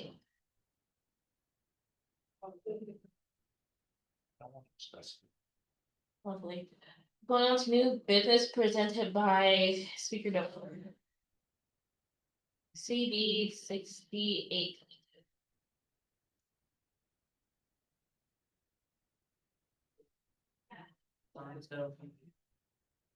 All right, we are on. Okay, I'll pull that up, Nia.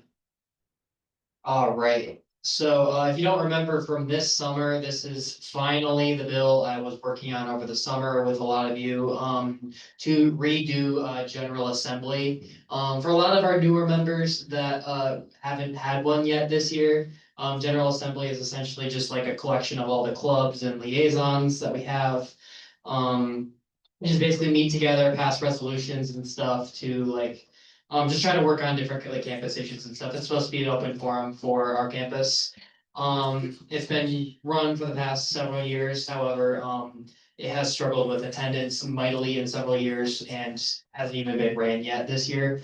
So I think last year it was just President Garcia's. I need to take a point of personal privilege for a moment. Bella, do you mind sharing for like 5 minutes? Sorry? Can you share for 5 minutes? I need to take a point of privilege. Wait, that's not how that works. She has to step out of the room and meet someone that she. Yes, that would be Clover. I yield my chairship. Oh my god, am I the chair now? Okay, well, now that got through. Yeah, as I said, it was kind of just former President Garcia's kind of sounding board for all of her different updates, and then she gave updates later in the meeting, so it ended up kind of being a waste of 10 minutes. So, this is me trying to redo it, to be more accessible and open to everybody. So, whereas as Gen Assembly as it exists, has struggled to reach the student body and has failed in multiple ways. The idea of General Assembly, which is a public forum for students, specifically from registered student orgs, is a great idea in concept. However, in practice, the current method was lacking. Along with the issue of failing to reach students, there's also the issue of labor law violations indirectly caused by the current form of General Assembly. We were, as members of Student Congress, we obviously get paid for going to meetings, and we were compensated for our work during General Assemblies, such as voting, participating in discussions, etc. However, representatives and liaisons were putting up resolutions and voting during these general assemblies, and they were not allowed to be paid because obviously that would be hard for us to pay all of those people. So that violates pay equity laws. Fun fact. I didn't know that until talking with Advisor Miller over the summer. But the version I rewrote is trying to aim to address the concerns of lack of student engagement by focus on calling large-scale meetings to address more of the campus-wide issues. Students are more likely to be engaged in something that is large scale and affects everyone. That's been my hypothesis over the summer. Basically that like when we have bigger issues such as like menstrual products, we were able to very quickly mobilize large numbers of students. And able to get a lot of people, the same thing with the data center, we were very quickly able to get a lot of people invested. So my hypothesis is not that people don't like, it's not that people don't know about student congresses, they don't care about a lot of things we do. So this is trying to cater to specifically them catering to things that we do. By having big ticket things that we need the campus to get together on. So, let it hereby be amended. It abolishes Appendix 6 of the University Student Congress bylaws. Appendix 6 is the current method of like where General Assembly is housed. It's just moving it over to Appendix 1 since I'm shortening it by a great amount. I didn't see why a one-page thing needed to be an entire appendix. So it adds subsection 2C120. That's just under the president's responsibilities to Appendix 1, which is that the president may call to order a general assembly to resolve student urgent issues pertaining to the student body as outlined in Article 8, as I wrote below that. So if you scroll down to Article 8, the purpose of the General Assembly is to act as communication forum between the OUSC, RSOs, and the student body. It's to bring students together to discuss urgent issues pertaining to the student body. It's to facilitate meaningful discussion and action to be taken by Student Congress and the student body in response to any urgent issues pertaining to the student body. And it's to be chaired by the Student Congress president and co-chaired by the Student Activities Funding Board chair. If needed, the SAB chair can appoint a replacement to act as co-chair of the committee. This follows in, I believe, how the campus food committee has their chair system set up, so I just decided to keep it consistent. Want to scroll a little bit down? All right, responsibilities of the chair is that they'll schedule meetings as necessary. That's the difference between this. It's not just an every month thing, it's an as necessary thing. Is to discuss urgent issues with the student body. It may be called at the discretion of the chair and the co-chair or president, SAP chair. Within a minimum of 2 weeks notice before the meeting. So people have to be made aware 2 weeks prior. Scroll back up. No. And it's supposed to work with the director of marketing just to make sure that 2 weeks in advance, we have marketing materials out just so we can properly get people to actually come to these meetings. Since it's a more as needed thing, it's not regularly scheduled. If you want to keep scrolling down. All right, membership. So it's not permanent, it just expires after every year. So it's just new people every year. People do not need to be approved by the legislature. And members may be non-members of Student Congress as defined by Article 5, which just for the purposes of this committee, a non-member is granted the same speaking rights as a member of Student Congress. Keep scrolling down, yeah, thank you. There shall be no minimum or maximum member requirement. It's recommended that at least 15 people outside of Student Congress, as well as 15 people within Student Congress are present at this meeting, so at least 30 people. Since it's supposed to be a campus-wide forum. The structure is just running the land acknowledgement. It gives an overview of the issues to be discussed at the meeting presented by the chair of the meeting. There'll be open floor questions, so they can just question ask about what the issue at hand, then they will deliberate. So they'll discuss the issue, present any ideas for action, and that the Student Congress and student body can take to respond to it, and determine public sentiment for the issue. They'll create a whole action plan that the Student Congress and student body are supposed to act on. The chair will then present that and then they'll end the meeting. I get that it's a lot, so are there any questions?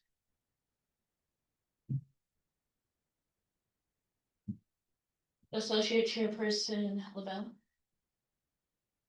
Like so. We need more mics.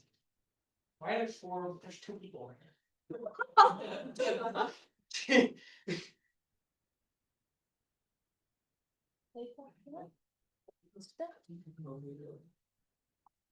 Hi, let me try and put this down so there's no audio interference. This is less of a question, more so a statement. I will say, when I was in the legislature, as well as just like talking with Speaker DeVore, we have talked endlessly about reforms of General Assembly. We have, for point of information, me and Speaker DeVore have lived with each other for several months, and the amount of 5 to 6 hour conversations we've had going back and forth about what would be the best way to do this has been insane. And I think this is the most prudent and the most proactive thing that has come out of General Assembly in the past while, and I think this is a good thing to do going forward, and I support it wholeheartedly. Alright. How do you? And then going on that, the concern I have heard was in getting student engagement, because that's always been the concern with General Assembly. And I think that is not something that can be done through a bill. That's something that I've tried to do through a task force, and that's something that just student Congress needs to do as a whole. Whereas we're making reconnections with clubs specifically and making sure our marketing is actually better. Because as I said, if we have big ticket items, people evidently care. We saw it over the past several months, people care. It's just you need to have something that makes them care. So it's reworking our messaging to make sure like we're actually reaching these people, we're getting them to care about a lot of our issues and stuff. So we need the people to show up. So that's something that we need to take on, is making sure we're actually rebuilding those connections with clubs as we move forward. Chairperson say the case. Thankfully, you kind of answered my question that I have about like getting people engaged. I think marketing is like a big thing to do, a big aspect of like getting students engaged in this. Then that answered, I just want to say that I do support this as it stands, as long as we can get engagement for it, which I feel like if we market it in a good way, it would allow us to get better student input than we have right now. So as of right now, I support this. Legislators no. Actually, I can pass it on to.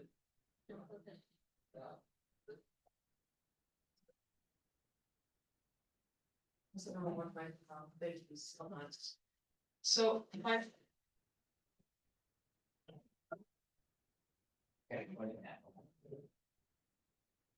if I don't go over here, then it stops doing that. Just something that's like 4 mics are on right now. Okay, so my main question is with the, specifically with the marketing of it, since it seems to be the purpose would change each time, but the way we do it, thank you, Assistant Chairperson Lavelle. The very principle of what the meeting actually is would not, could we not just make one poster and then just have that run every time? Would that not be? I would say no, just because we're gonna try to target those specific issues. So for example, an idea I proposed to President Johnson, and a couple people over the past couple weeks was doing a general assembly type thing where we call everybody in to talk about the data center specifically, along with like a lot of the DEI stuff being done on campus. Trying to be able to create a campus-wide thing against, or sorry, not against, but just campus-wide plan to address some of those concerns. So I think it will change enough each time, because you're obviously tackling different issues each time. So I think marketing specifically, like, hey, if you need to come talk about this issue, this is the forum to do so. And this is where we come to discuss, like, we need to work on this as a group. Then is there any way we can move that to be, because these, as we are aware, these issues do kind of pop up very randomly, could we get as much advance notice to the marketing committee as possible? Preferably in writing, and with that, add a mandatory date by, so that way we have at least a bit of notice to work on it. Yeah, I have that under responsibilities as a chair. I think it's 0.4, no, 0.3. It's that the marketing, director of marketing specifically, needs to be made aware 2 weeks prior. Do you think that will be enough time, or do you think we should expand it beyond that? I think we should expand it to honestly 2.5, 3 weeks. I get that's a long, seems like a long time, but as it stands now, the marketing chair has a pretty big turnaround time to actually making the marketing committee itself known to things. And I also would like to add as a friendly amendment, letting even members of the marketing committee know as well to keep it on their radar or make it something announced. Yeah, I could take both as a friendly amendment, making it so it must be made aware 3 weeks prior, along with, instead of just director of marketing, just outlining marketing committee. Sounds good, yeah, thank you.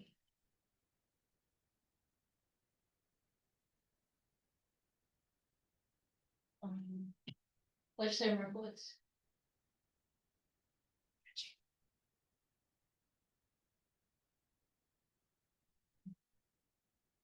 So I spoke with, Speaker DeVore. Almost just exposed you, my bad. About a similar point, before the meeting. I think that we should stay away from putting like a 2.5, 3 week limit on it. Because my understanding of the bill is it's basically allowing for like emergency meetings among all clubs. That if something's like a quote unquote emergency that we're doing, like this is not like a once a month thing, like this seems to be like a once every 6 months or year or something. That we'd be doing it, that we probably want the turnaround time to be pretty darn quick. That I would think that it would be something that like the marketing committee then would kind of be dropping most of the things that they have to make sure that we're prioritizing this over everything else. Therefore, if we take out any sort of time requirements, then it can kind of leave to the discretion of the chair how long they want to take. And if it's something that like, okay, like 3 weeks, we want to make sure we promote the heck out of it, cool. But if it's something that's like more pertinent and it might even be obsolete by the time it's 3 weeks, I don't think that we should restrict it to that time frame. Well, I'll just ask then, just so I can get public opinion, how many people think it should be a 3 week time limit? As laid out in Kayla's amendment. Okay, how many people think it should be a 2 week if as originally written? And how many people think a time limit should be taken out entirely?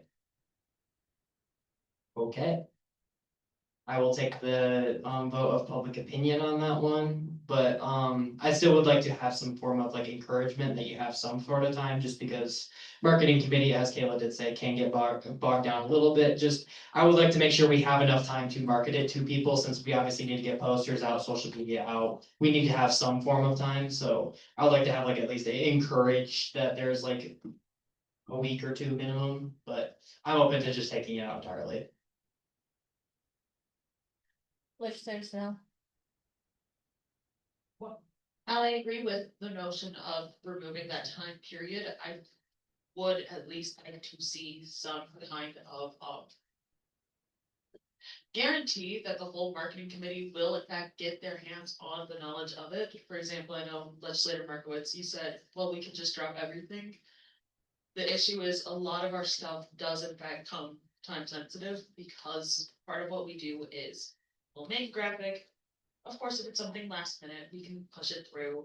However, it does have to bounce between us, the chair, back to us with edits and so on and so forth. It's just so much, especially because it is a creative project and creative collaboration, that we would at least like to see some form of time given to us to make it happen, even when we do put it at top priority. As I said, I'll probably put in there something along the lines of it's encouraged that there's a certain time, but I won't like have an outright requirement that like, okay, we need to have this out 3 weeks at a time. That'll be the compromise I make there. Legislator Wolf.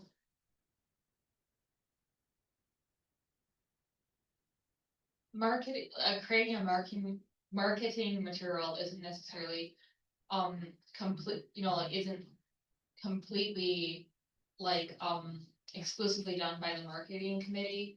There's been many directors, such as Director Demond, who's created marketing materials for their own events, and, former, director, or chair of student engagement, Markovitz, I'm always bad with her name, I'm sorry. Markovitz, yeah, has also created, posters for things and such.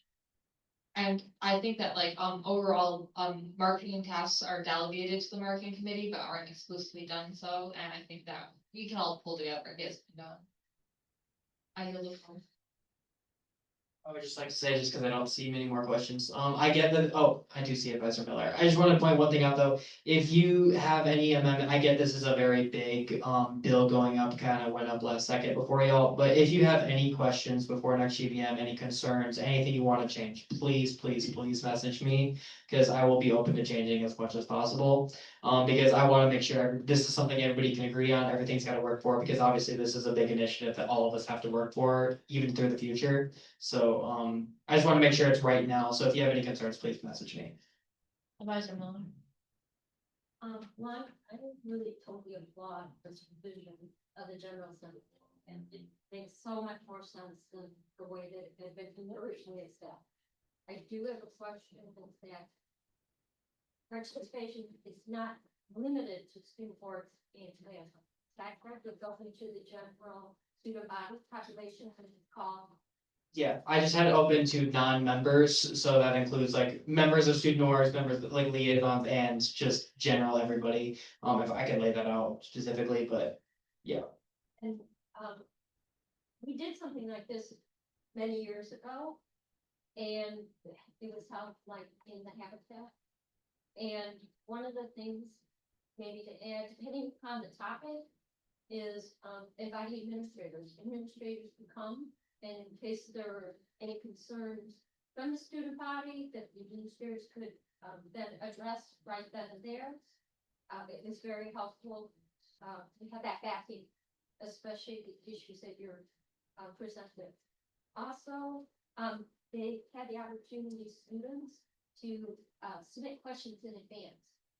And that these were asked by someone to the administrators, to OUSC. So it really engaged in the dialogue about either the topic or topics that were brought up. I think that'd be another reason to have it like at least somewhat set up slightly in advance, just so they have enough time to like, hey, if you have questions in advance, just like scan this QR code, fill out a form. I think that would be really smart too. Legislator Markowitz. I think that's a great point, and it got me thinking too, if maybe we should even consider changing the name, cause I feel like General Assembly to like most people doesn't really mean much, sounds political or something, I don't know. Maybe we could just call it a town hall at that point, that I feel like that kind of encapsulates, and if you're submitting questions, like everybody knows what a town hall is. That might make a slight difference. I'll be open to a different name if everybody agrees to it. I believe it just got named General Assembly because a certain former president that shall not be named was a Mun freak. So I believe it was supposed to be copying the United Nations a little bit. So yeah, that was my point of information, I guess there. But if there's a different name that people think would be more I don't know the right word, better related to the purpose of it, just let me know, we can vote on it. I'm cool with that. And one last thing on top of that, because then if we call it like a town hall, then for example, like if the student body is like really pissed off about the data center, for example, then it can be the data center town hall, and that's like the emergency, quote unquote meeting that we schedule, and then we just have VP Westfall speak at it or something. Yeah. Chairperson Ludwig. I just wanted to say during the voting, I was, when you asked about the weeks, I was fixing a thing for SIP, so I didn't get to raise my hand. I just wanted to say that I think having a 2 or 3 week, in advance is a good idea, because it is extremely difficult to get a bunch of orgs together on such short notice. I have never successfully been able to get clubs together, and I am kind of one of the club orgs. So having a 2 or 3 week thing to put up posters, send out announcements, and get engagement, I think is important. Yeah, I agree. That's why I said I think there should at least be at bare minimum, so like encouragement that it should be 2-3 weeks in advance. Legislator Wolf. Another alternate name that people might like is campus forum. Because it's not necessarily, I think a town hall implies that there is someone of authority that that is taking questions from the public. But sometimes it's just gonna be students discussing among students. I get the one. Associate chairperson. Oh, I was gonna say, if there's name suggestions, I will, honestly, now that we have 3, I will probably put out a poll, hey, vote which one you think is the best, I guess. just so we don't have to spend a bunch of time debating a name, because I feel like the name is not the most relevant thing to the topic. Even if it is slightly, if it does affect some stuff. Associate Chairperson LaBelle.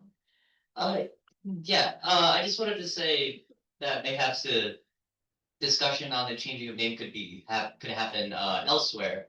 That seeing as this is only the first reading, we don't have to really worry about that right now. AKA this could be a text. I yield.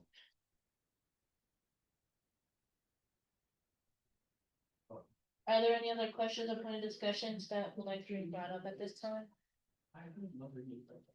Yes, I can put out a poll for the name, people see it as prudent, and just again, message me if there's any changes or concerns you have with it, and I'll talk with you about that.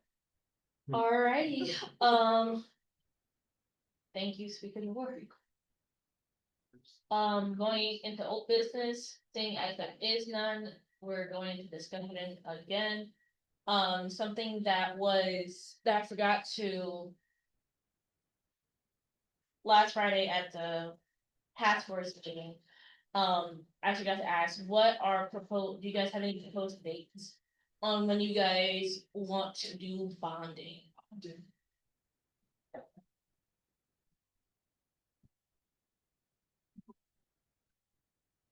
Okay. Yeah, I'll ready like that. Speaker door.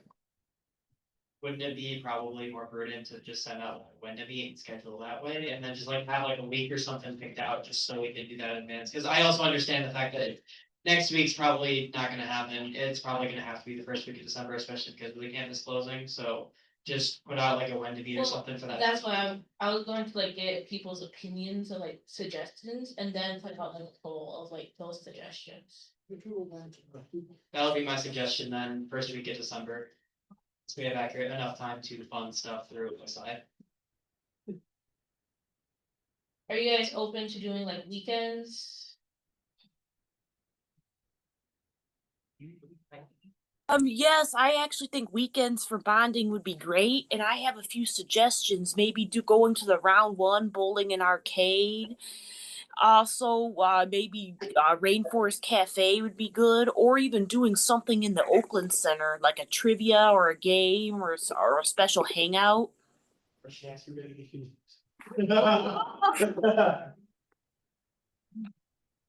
Yeah, I think the first, the first or even the second week of December would work.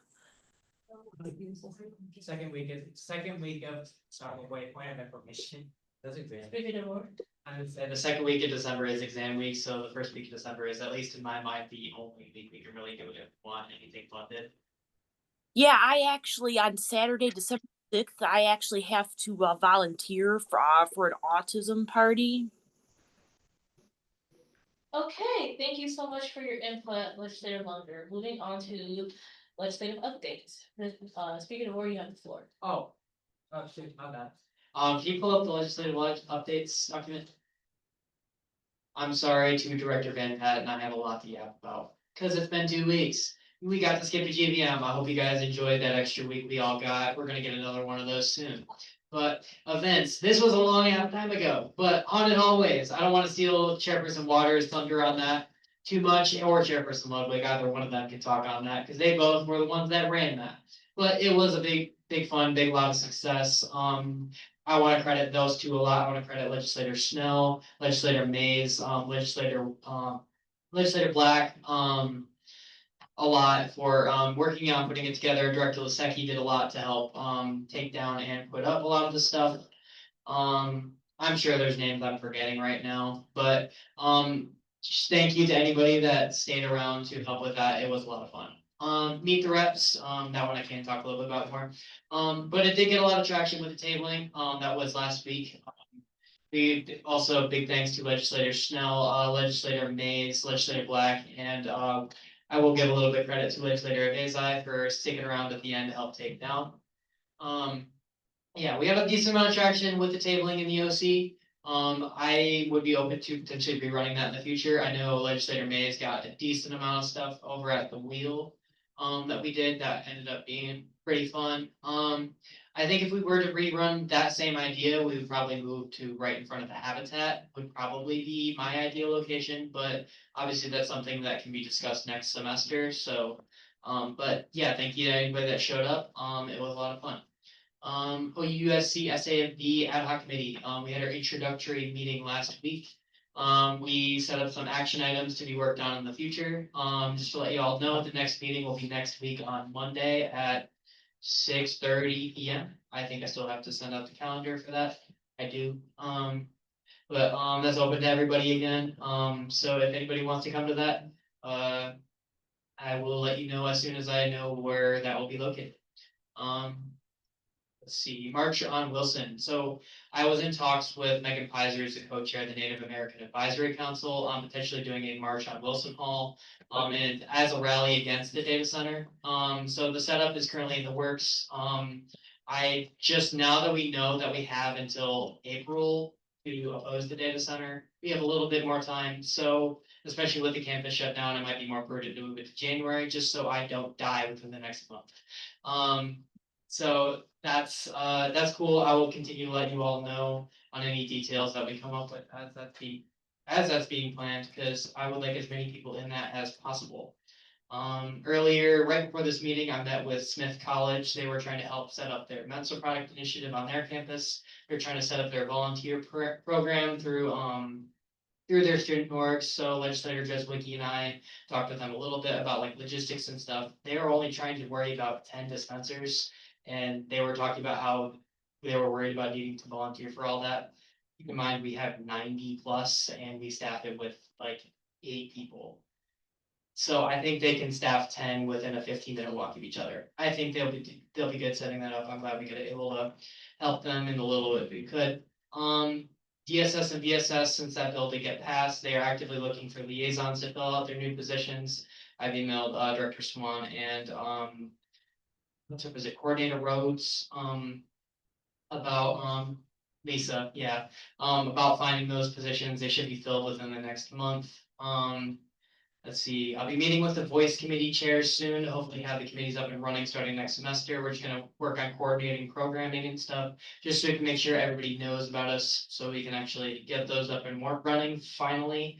I would have liked to have them done a couple months ago, but you know, it is what it is. Letters to the editor coming shortly. I'm gonna be working on one the rest of the week on the data center, and a link to the petition. I will let Chairperson Fayette talk about that a little bit more. I would hate to steal their thunder. That'll be that'll be coming out probably next week, and in the following weeks later, I'll be writing one about the DEI on our campus and some of the attacks that have already came out about that. Those will be in the Oak Post soon. I've already talked to editor Bosser about that. And then finally, pushing for marketing with clubs to properly set up the new General Assembly. We're gonna need as many voices as possible on the data center, the Lake petition, and future DEI efforts. So I'm gonna continue with that bill, hopefully being passed next week, hoping to set that up for sometime in January, so we can get as many people involved on that. But a lot of that's gonna be coming from footwork from all y'all. I'm gonna talk about it more on Friday, but trying to get us more involved with some of the clubs on campus, because we do not have reach on everybody, because there are 300 clubs and I think we're connected to about 10. So we could do a little bit better there. So that'll be something I work towards in the future. So with that, I will yield my long yap to legislative leadership. Do you have any announcements from legislative leadership? Parliamentarian Bella? I just want to say we got a couple of the mini parliamentary like rules of procedure guides written up. It would be cool if I could have a channel in Slack to put those, just so I can announce them at GBMs every week. At the end of this GBM, I will put out the one on how to do a point parliamentary inquiry.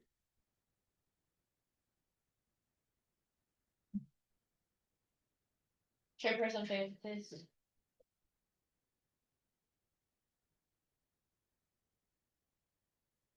So I have got a lot to talk about. I'll start with my judiciary report, which has to do with the last grievance on my desk. On November 5th of this year, the Judiciary Committee reviewed and voted on a grievance that was submitted to the judiciary on June 23rd of this year, which regarded two posts of legislator Rosario. And was distributed by the accuser, Speaker DeBoer. The response to these allegations was voted on as follows. The imposing of a level 1 infraction as well as the removal of the legislator from the Judiciary Committee. The reasoning behind this decision was as follows. Members of the judiciary found that there's very little they could do in regards of the scope of applicability of the bylaws. However, found that the social media postings that are outside of student Congress do not commit any level of infraction other than a level 1 infraction. The removal of legislator Rosario was brought up by multiple members as they felt like the nature of the post did not reflect the judiciary and would make the legislator unfit for the position of sitting on the Judiciary Committee. As per this decision, a level 1 infraction was distributed to the legislator. It is, however, noted that the removal of the committee member did not take place. The reason for this was due to an email sent on November 5th at 3:54 p.m., which legislator Rosario formally resigned from his Judiciary Committee duties. Because of this vote did not take place until 4:28 p.m., it will be on record that the infraction and removal were the decision, but the legislator took a right to remove himself from the committee before the removal could have taken place. That is all for my report.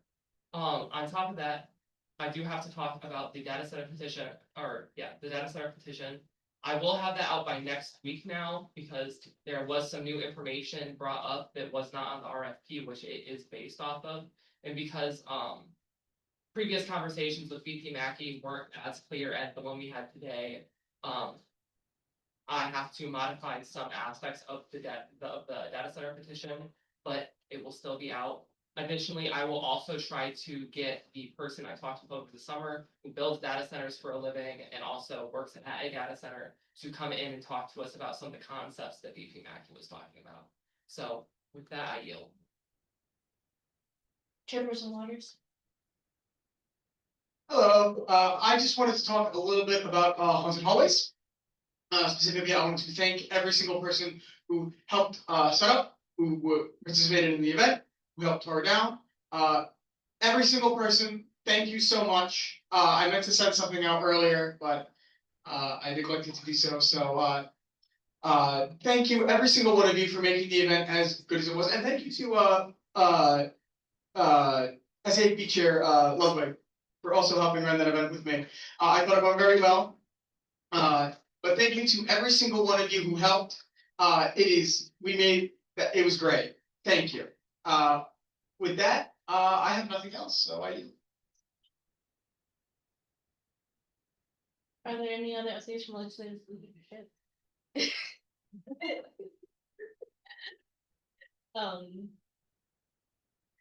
Chairperson Fanta takes. Okay, I did forget to mention this, but we do have a bit of a problem within OUSC, which is attending stuff for OUSC. So essentially, I have three major complaints. One, people are not asking for excused absences, or when they do, they are not valid. They do not contribute to like something that concretely prevents you from attending their meetings or attending task forces. Which if it doesn't prohibit you from coming to meetings or task forces, I'm not going to approve it. I don't think that's fair to the people who do have circumstances which stop them from coming to these meetings. Additionally, being active within OUSC. I know we have had problems with a lot of the events that we've had in the past where students are going to these events, which is a really big problem because that is your job, I fear. Unless there is something stopping you from doing this or like performing your committee duties or going to events planned by the speaker or any other member of this body, I'm sorry, it's against the bylaws to do that. You have to be an active member within Student Congress. Another thing is clocking in hours. Please make sure you're clocking in your hours. it is 100% against the bylaws to not clock in your hours. You have to at least have one hour per week. I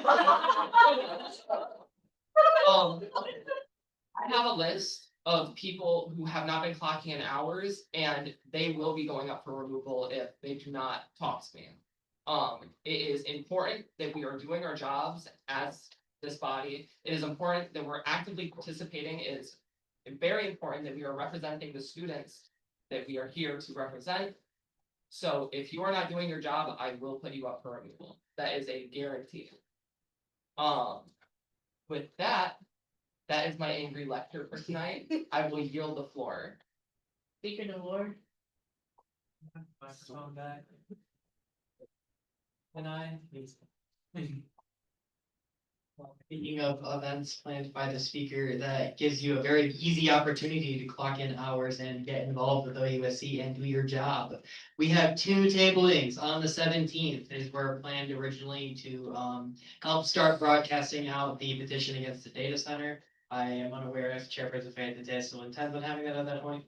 We do? Okay. Yeah. So we will have that broadcasted out. One is in the library, one is in South Foundation Hall. So if you are free, November 17th, 12 to 2 p.m., please be there. It's a very easy way to clock in some hours, and it does us a lot of good to help get that petition out there, get as many signatures as humanly possible.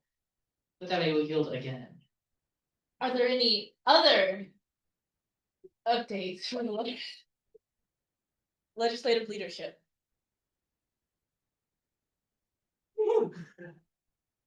All right, seeing none, are there any other legislative updates? Legislators tonight. Oh, please get me a mic. Thank you. Oh, wow. Special $20. Please go down, please. Oh, wow. I don't have a lot to yap about this week, however. Oh, I did do. I forgot. First gen tabling week, that was so fun. We saw a lot of people, a lot of first gen students like me. It was very fun. Y'all should totally come out to more of those events.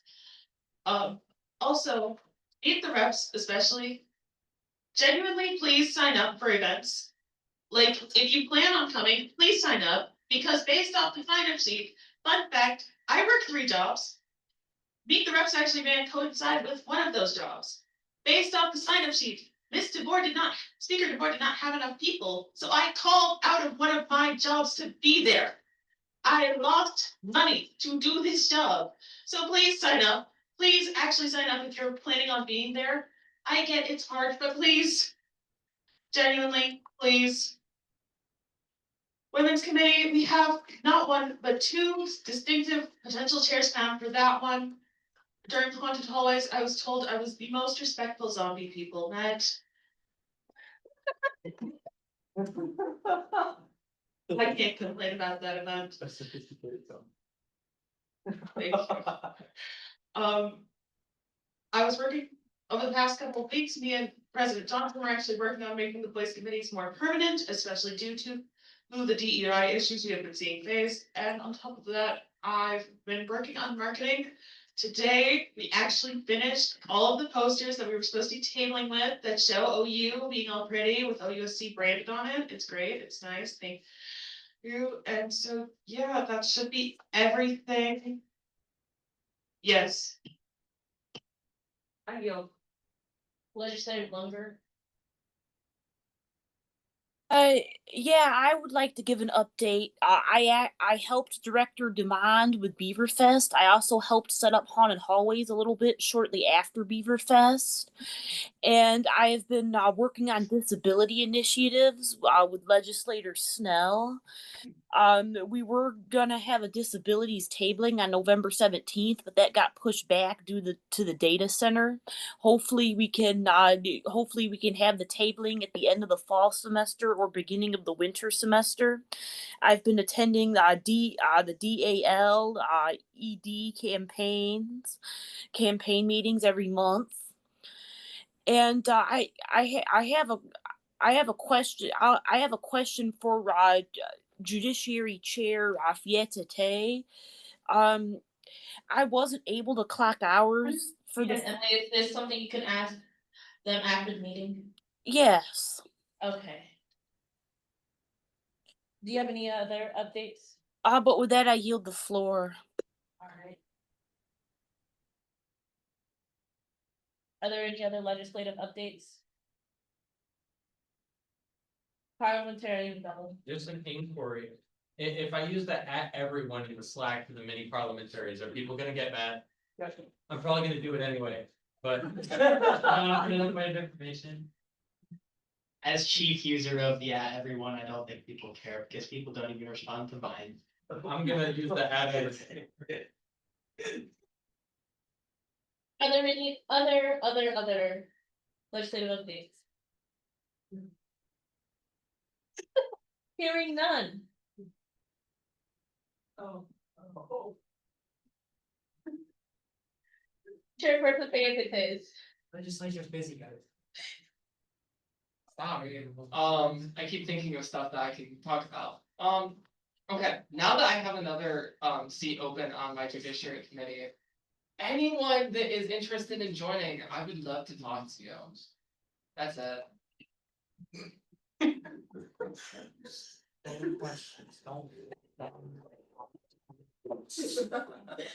there any questions related to legislative reports? Great, hearing none. Are there any liaison reports? No, I had a question.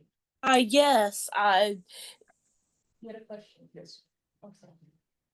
I, Legislative longer. yeah, I have an update to give for PCO. Mary Jamison reached out to me and Javier, and Michael, and Riley, and she's wondering if PCO and Student Congress would be interested in organizing a honey tasting event for winter semester. If so, she recommends the founder of Detroit Hives. She said she could reach out to them and connect us all. They're doing some awesome work in Detroit. Nicole Lindsay, one of the co-founders, was an alumni at OU. With her partner Timothy Paul, they link art, science, and design in a fun way to celebrate bees and the plants that support them, working both with honeybees and native bee conservation. So let me know if you would like to plan a honey tasting event for next semester, and I could email Mary Jamison soon. And that's my update. Thank you, Madam Chair. I have a question for the Judiciary Chair regarding the report of the recent grievance hearing. You mentioned that this grievance was filed in June, correct? Yes. Okay. It was 26th. Okay, it was my understanding that grievances were required by the Constitution to be heard within 2 weeks of being filed. And it was heard last week. That does seem rather outside of that time frame. What's going on there? I wasn't judiciary chair when it was filed, so I don't think this would be a question. Well, it is related to your report. That's why I'm asking now. So I will hand it over to the former judiciary. Because Associate Chairperson Fayette LaBelle. Thank you. Essentially, I explained this a couple different times, but the issue was there was 2 conflicting grievances. And I had to solve one before solving the other. I won't go in depth on that now because there's no reason to. But that was essentially the situation, and that scenario was not resolved until I was pretty much out of that position. It was unfortunate, and it really, I wish it could have been solved sooner, but it wasn't. And that's just kind of how it went. There you go.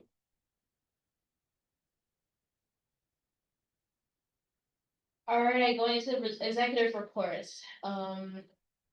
You have the floor, President Johnson. Greetings. A few fun things to mention from me. I will start with, I hope you've all seen my email. That's from OSI and Student Employment regarding eligibility to work as far as the next week goes. It is not a fun email. I did not enjoy sending it, nor did I enjoy receiving it. But in a nutshell, after next Friday, none of us can work again until December 2nd. So enjoy that piece of information. Yes, Advisor Miller. First, did I say the wrong thing? December 1st, my apologies. So There should be no expectation that you will all be here. I know the judiciary chair will have fun dealing with the fact that nobody's clocking in hours for the next week. So I will pray a little indulgence on that part. And other news, as most of you already know, but I've just received it in writing right now. Vice President Matthews and I had the opportunity to meet again with VP Mackey, who was just here a little while ago, regarding the menstrual product initiative. I would like to read to you all from the memo that I was just provided with at the start of this meeting. The Oakland University Student Congress and Oakland University's Finance and Administration Division are pleased to have an agreement that ensures the continued provision of menstrual products for the OU community.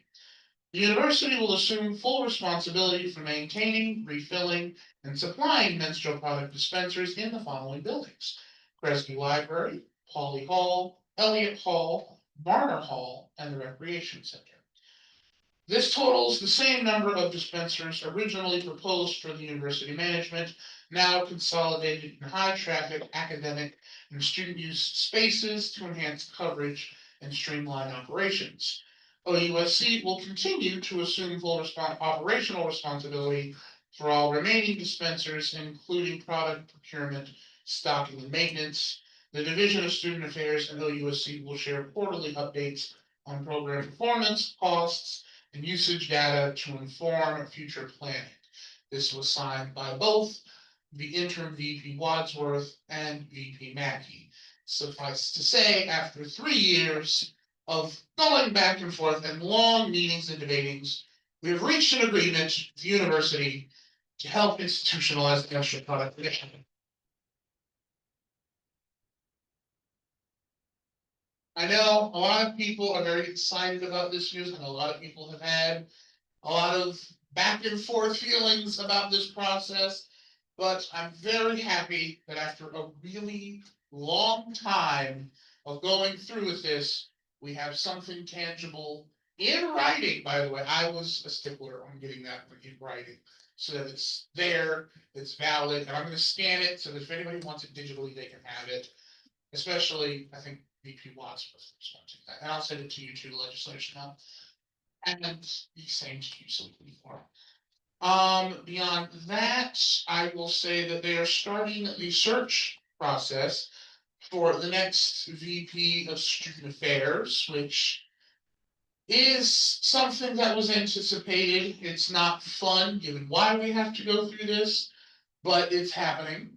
So I will keep you all apprised or appraised as to how that process is going.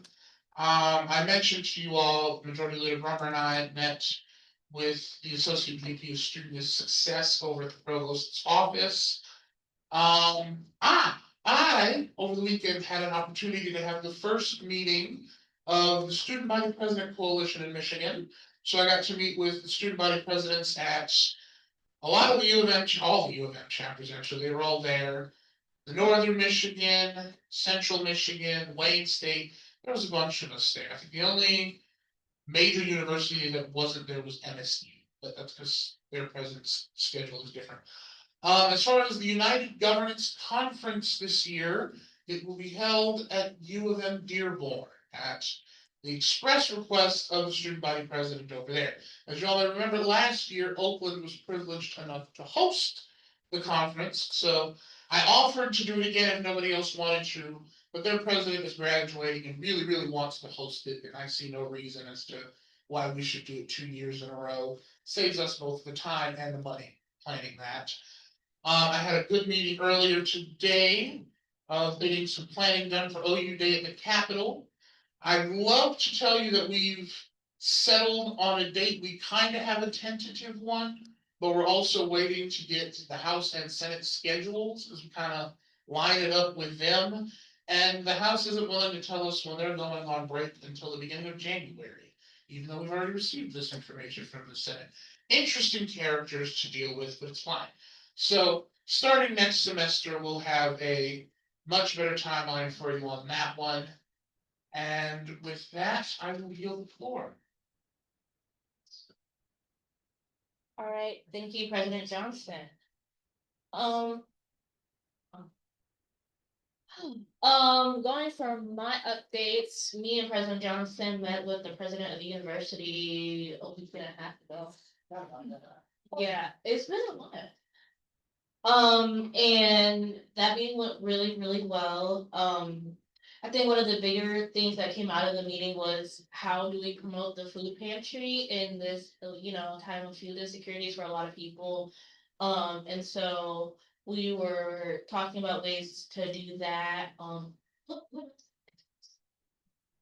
I will We also shared the idea of an OUSC attendance at a basketball game with President Peskovitz, which she seemed very receptive to and liked the idea, and requested that we specifically attend a women's basketball game, because those don't get a lot of attendance. And if we'd like her to participate with us in the cheering, that would probably be one of the better ones to go to. Because if it's a men's game, she's entertaining donors all the time. And I concur with her that we should show some support where it's not given the most. I looked at the women's basketball schedule, and if this is something everyone's still willing to commit to doing, I think the December 6th game might be the best fit for us. I think that's that Saturday during that first week of December when we get back from Thanksgiving break and whatnot. If after this week I am able to confirm that with all of you, I'll have that sent over to the president's office and the provost's office, because she wanted to come too. And we can all go with that and see how much support we can drum up for our women's teams. But that will be the other thing discussed with President. I feel like there's something else, but it's slipping my mind. But anyways, the video that we're gonna do with SVP is underway. I know me and Marcus have got our filming out of the way, so does Speaker DeVore. Didn't forget about you. And I believe Riley and Nazaria still need to do their filming, but I think it should be ready before next week, hopefully. But yeah, that video is underway. And also yesterday I had a meeting with Lance and Stephanie Lee. She is the ombuds person, and in the provost's office, president's office. Well, she's moving office. That's just where she's located. But anyways, her role is essentially to hear student concerns, hear faculty concerns, hear administration concerns, and come up with solutions and how to solve it. And it's like one of the biggest things that me and legislator Marquez were talking to her about was student engagement. Legislator Marquez had talked to her about all the things that he had been doing about student engagement inside the classroom. And then she also gave us, action items of what we need to do for her to actually do something, because she's again new to the position. So she needs time to see what is going on currently in the university. And like I said, she gave us action items to give back to her to see what our next steps would be. Let's see. And then I also had a coffee and chat or something like that with the UTS as the representative of the academic computing committee. And it was really cool, really insightful. They were talking about the data center. They are actually really in favor of it. They are also talking about what else? A lot of the software that the university uses, and how AI can be integrated into them. And then they had a open platform for questions, and I asked about when are we gonna get cell signal in the basement? And they essentially told me that Chris Reed has been hounding them about getting it. So they said that it is currently under works if they're looking for the current money and funding to do it, because it's going to be expensive. However, it is something that is on their to-do list, and if they told me they have like 177 rules they need to follow, so it's gonna take a bit of time, but it is definitely something that they're working on, even though they don't have time. And they also said that because they don't have a current timeline yet. They're trying to increase the number of where you can access Wi-Fi in the basement. Right now, I think they currently have like 8 routers or whatever they're called. And so they're trying to increase that number so people can still use Wi-Fi in the basement without it going in and out. But yeah, I think that's all the updates I have. Do we have any updates from the e-board?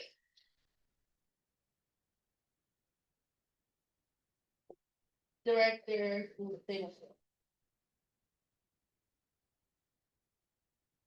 Hi, everyone. First, thank you all for Beaverfest, everyone who stopped by, everyone who helped, Legislator Lunger, Sir Google Black, who helped run the event, also Speaker DeVore and Chairperson Bantete, who tabled at it. So successful, and thank you all for coming. I'd like to mention about a week and a half ago, Dr. Jameson reached out to me about how the U.S. Fish and Wildlife Services were unable to see the habitat near the Native American Heritage Site because of the government shutdown. So us, as well as a couple other environmental clubs, are having a volunteer event next week. I reached out to some things. I'll send it to everyone here as well. Basically, Tuesday, November 18th, 3 p.m. We'll be seeding native plants to restore the habitat there. All good. Just need volunteers to show up, show out. And then the athletic director, Waterfield, reached out to me on Monday asking for some help with coming up with ideas for an ABEG sustainability activity in March. So I just want to say that's kind of something we could co-sponsor, help with, get our name out there. But that's it. I yield.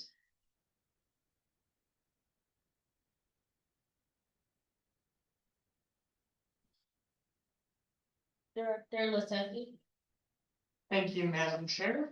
A lot of my work lately has been cooking up the plan for the menstrual product initiative, which I was beyond thrilled to hear that administration was on board with. So thank you all for your willingness to work with me and with the president on that. The other big exciting bit of news I had to share, word has probably gotten around now, but the vending machine's back. It's up and running. It's been Thank you. It's been up and running for about a week now. I just switched it on in the dead of night, just sort of soft launch it and make sure that any potential problems were sorted out before we broadcasted the 4 winds that the thing was available. We've had pretty strong demand for a lot of products, particularly the pencils and the first aid kits I put in there. Those have been going like hotcakes beyond anything I could have imagined. We currently are not stocking Plan B or over-the-counter birth control because of some technical limitations of the machines that I'm currently in the process of working out. It's my hope that we'll be able to stock those products soon, but for now, the machine is stocked with pregnancy tests. Drink covers, fentanyl test strips, a few office supply things, pens, pencils, and scantrons and first aid kits. It's next to the it's sort of near the bistro on the first floor of the Oakland Center, next to a bank of other vending machines. I encourage you all to check it out. Tell your friends, tell anyone who needs things that Student Congress has their back. That's all I've got. I yield the floor. Are there any? Okay. Chairperson Lovely. All right, I've got quite a few updates, we did Hunter Noise, it went awesome. And we had our first SAFB or USC reform committee, I think that also went really well. I think, over the next couple of meetings, we're gonna build our time frame for what we wanna do, and then sleep, do it. This week, well, today, more specifically, it was brought to everybody's attention that we don't have work starting 5 p.m. on Friday, November 21st. And because of that, SAFB will not be able to run during that time. And due to that, we are moving our fall funding period at deadline back. The last day to submit a request is this Friday, November 14th. This is to give us enough time to get through all of our requests. And it sucks, but there's nothing else I can really do about it. We also did decide on our winter budget. Our winter budget is going to be $2,500 in marketing materials that we made. The announcement will be sent out right before I leave, today. For those of you that are part of organizations, there may be a little bit more. We may need to take a little bit more time with your requests because tomorrow is Dana's last day in the office of student involvement. I believe we have all of that handled, but just please give us some grace in this time with all of the stuff that is going down at once. And that's all I have, so Are there any other executive reports? Are there any questions related to executive reports?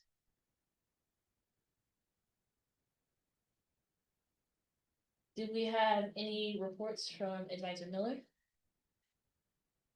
I do. The one thing I know you're very unhappy about the work, but this comes from student employment. Yes. Okay, so that means no work, no remote work. But I do want to remind you, and I think that you will need to make a decision, that after the final exams, you can still work. And I don't know if you have that budget or not to make up for the week that you're missing, starting the 21st, but, fall doesn't end until the end of the summer. So you still have an opportunity to do work, and I know I've talked to, SAP chair regarding this. So, and that's time for them to make up some, lost hours. So that's something you can get out in terms of your budget. Yeah, I was gonna say, I can check and see in our budget to make sure that if there's a whole week we're not paying for people to work. I don't see why we can't extend a week. We had planned for people to stop working. It's just, I know it's just the rule, we can't work during, we can't work. I know it's a rule we Yeah, you don't. can work during finals. Ah. We just usually don't. We just don't budget for it because we don't keep people. I think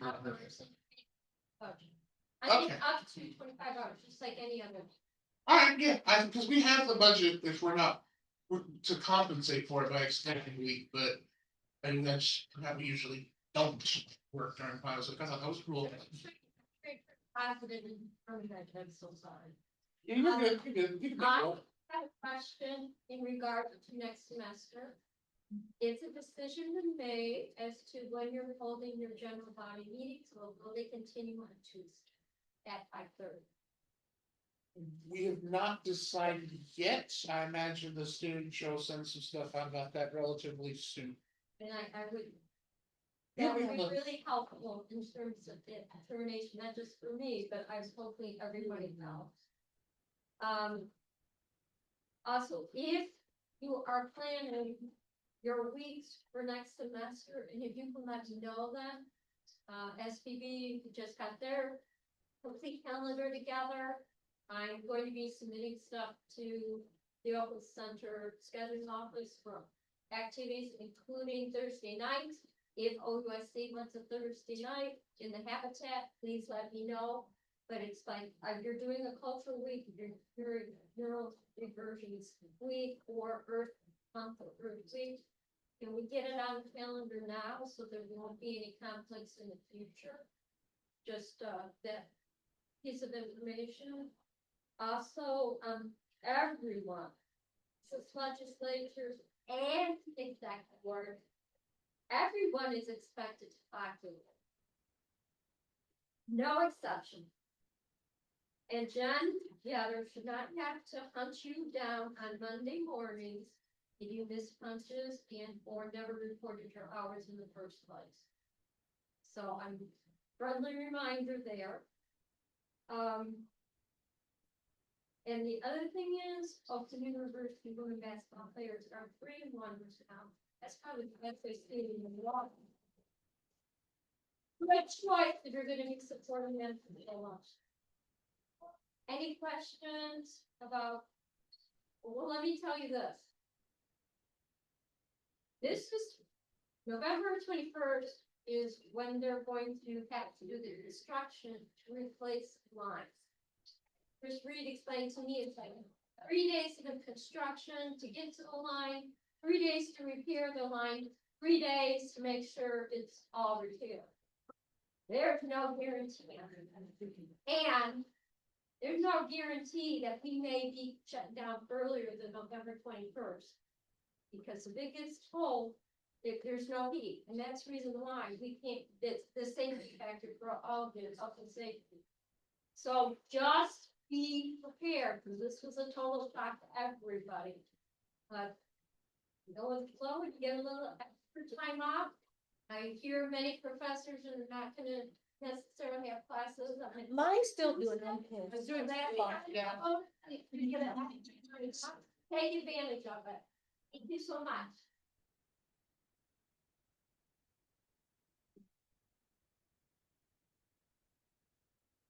All right, do you have any comments from the gallery?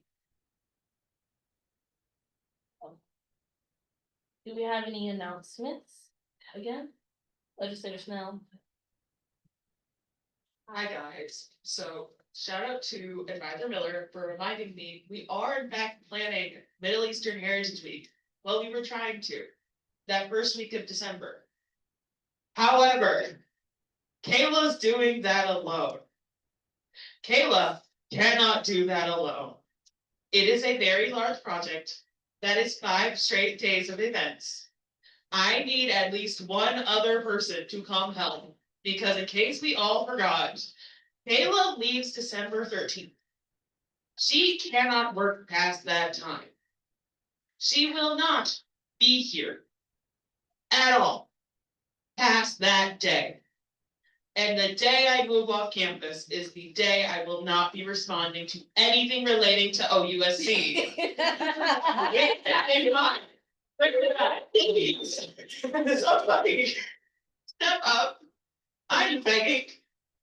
And with to Speaker DeBoer, I will help with the handoff of everything that I've taken on.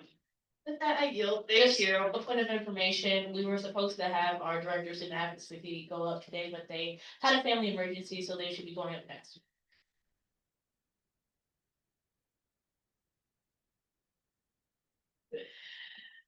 All right.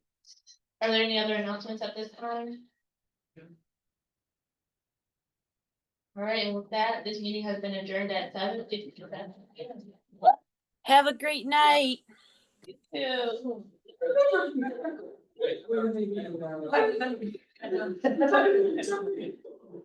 Oh, shoot, I forgot that 6 bill. Oh, shoot. Well, if it wasn't for me, it would have been no bills up today. So. Can I, who said no, there's meeting? The parliamentary. You can't give me a showing up on my laptop is charged, and I will be actually everybody. I'd like to go ahead. I'm adding 70 resolutions in the next. I got like 8 bills on Tuesday. All of them. It's not funny, like, at all, like.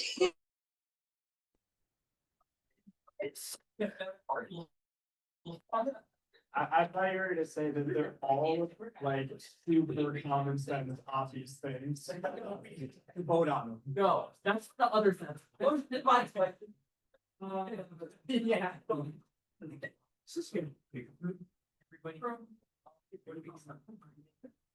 Wait.